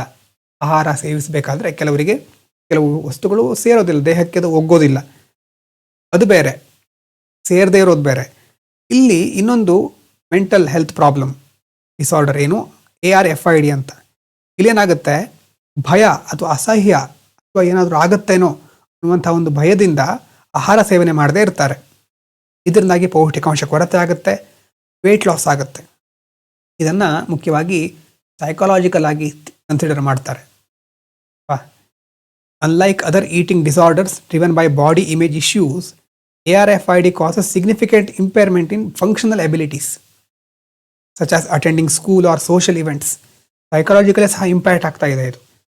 ಯಾವುದೋ ಶಾಲೆ ಕಾರ್ಯಕ್ರಮ, ಸಾಮಾಜಿಕ ಕಾರ್ಯಕ್ರಮಗಳಿಗೆ ಹಾಜರಾಗಬೇಕಾದ್ರೆ ಓಹೋ ಅಂಥ ಆಹಾರ ಹೇಗಿರುತ್ತೆ ಏನೋ, ತಿಂದರೆ ಏನಾಗುತ್ತೆ ಏನೋ, ಮತ್ತು ಕೆಲವರಿಗೆ ಅಸಹ್ಯ ಆಗುತ್ತೆ, ನನಗೇನಾದರೂ ಆಗಿಬಿಟ್ರೆ ಅನ್ನೋದು, ಕೆಲವರು ವಾಮಿಟ್ ಸೆನ್ಸೇಷನ್ ಇರುತ್ತೆ. ಈ ಥರ ಹಲವಾರು ರೀತಿಯಾದಂಥ ಮಾನಸಿಕವಾಗಿ ಇರುವಂಥ ಪ್ರಿಜುಡೈಸ್ಗಳು ಅಂತ ಹೇಳ್ಬೋದು, ಅಥವಾ ಅಲ್ಲಿರೋ ಡಿಸಾರ್ಡರ್ ಅಂತ ಹೇಳ್ಬೋದು. ಅಂಥವರಿಗೆ ಅಷ್ಟು ಸುಲಭವಾಗಿ ಇಂಥ ಪ್ರೋಗ್ರಾಮ್ಗಳಲ್ಲಿ ಇನ್ವಾಲ್ವ್ ಆಗಲಿಕ್ಕೆ ಆಗೋದಿಲ್ಲ.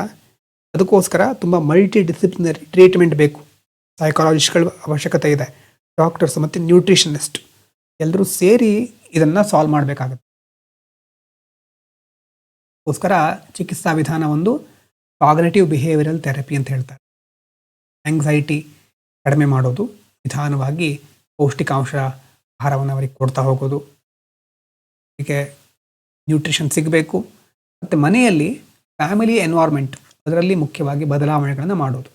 ಇದನ್ನು ಮುಂದೆ ಅವರು ಲಾಂಗ್ ಟರ್ಮ್ ರಿಕವರಿ ಮತ್ತು ನ್ಯೂಟ್ರಿಷನ್ ರಿಹ್ಯಾಬಿಲಿಟೇಷನ್ ಎರಡು ಕರೆಕ್ಟಾಗಿ ನೋಡ್ಕೊಂಡು ಹೋಗ್ಬೋದು ಅಂತ ಹೇಳ್ತಾ ಇದ್ದಾರೆ. ಇವತ್ತಿನ MCQಗಳನ್ನು ಇಲ್ಲಿ ಕೊಟ್ಟಿದ್ದೇನೆ. PDF ಅನ್ನು ರೆಫರ್ ಮಾಡಿ ಮುಂದಿನ ವಾರದಿಂದ ಬೇರೆ ರೀತಿಯಾಗಿ MCQಗಳನ್ನು ಕೊಡೋ ಒಂದು ಪ್ಲ್ಯಾನ್ ಇದೆ. ಸದ್ಯಕ್ಕೆ PDF ಅಲ್ಲಿ MCQ ಇರುತ್ತೆ, ಮಿಸ್ ಮಾಡಬೇಡಿ. MCQ ನೋಡಿ, ಇದರ ಎಕ್ಸ್ಪ್ಲನೇಷನನ್ನು ನಾಳೆ PDF ಹಾಕಿರ್ತೇನೆ. ನಿನ್ನೆಯ MCQ ಎಕ್ಸ್ಪ್ಲನೇಷನ್ ಸಹ ಕೆಳಗಡೆ ಹಾಕಿದ್ದೇನೆ. ಆನ್ಸರ್ ಮತ್ತು ಎಕ್ಸ್ಪ್ಲನೇಷನ್ ಸಹ ಓದಿ ಒಂದು ಸಾರಿ, ಫಿಲಿಮ್ಸಿಗೆ ಬಹಳ ಇಂಪಾರ್ಟೆಂಟು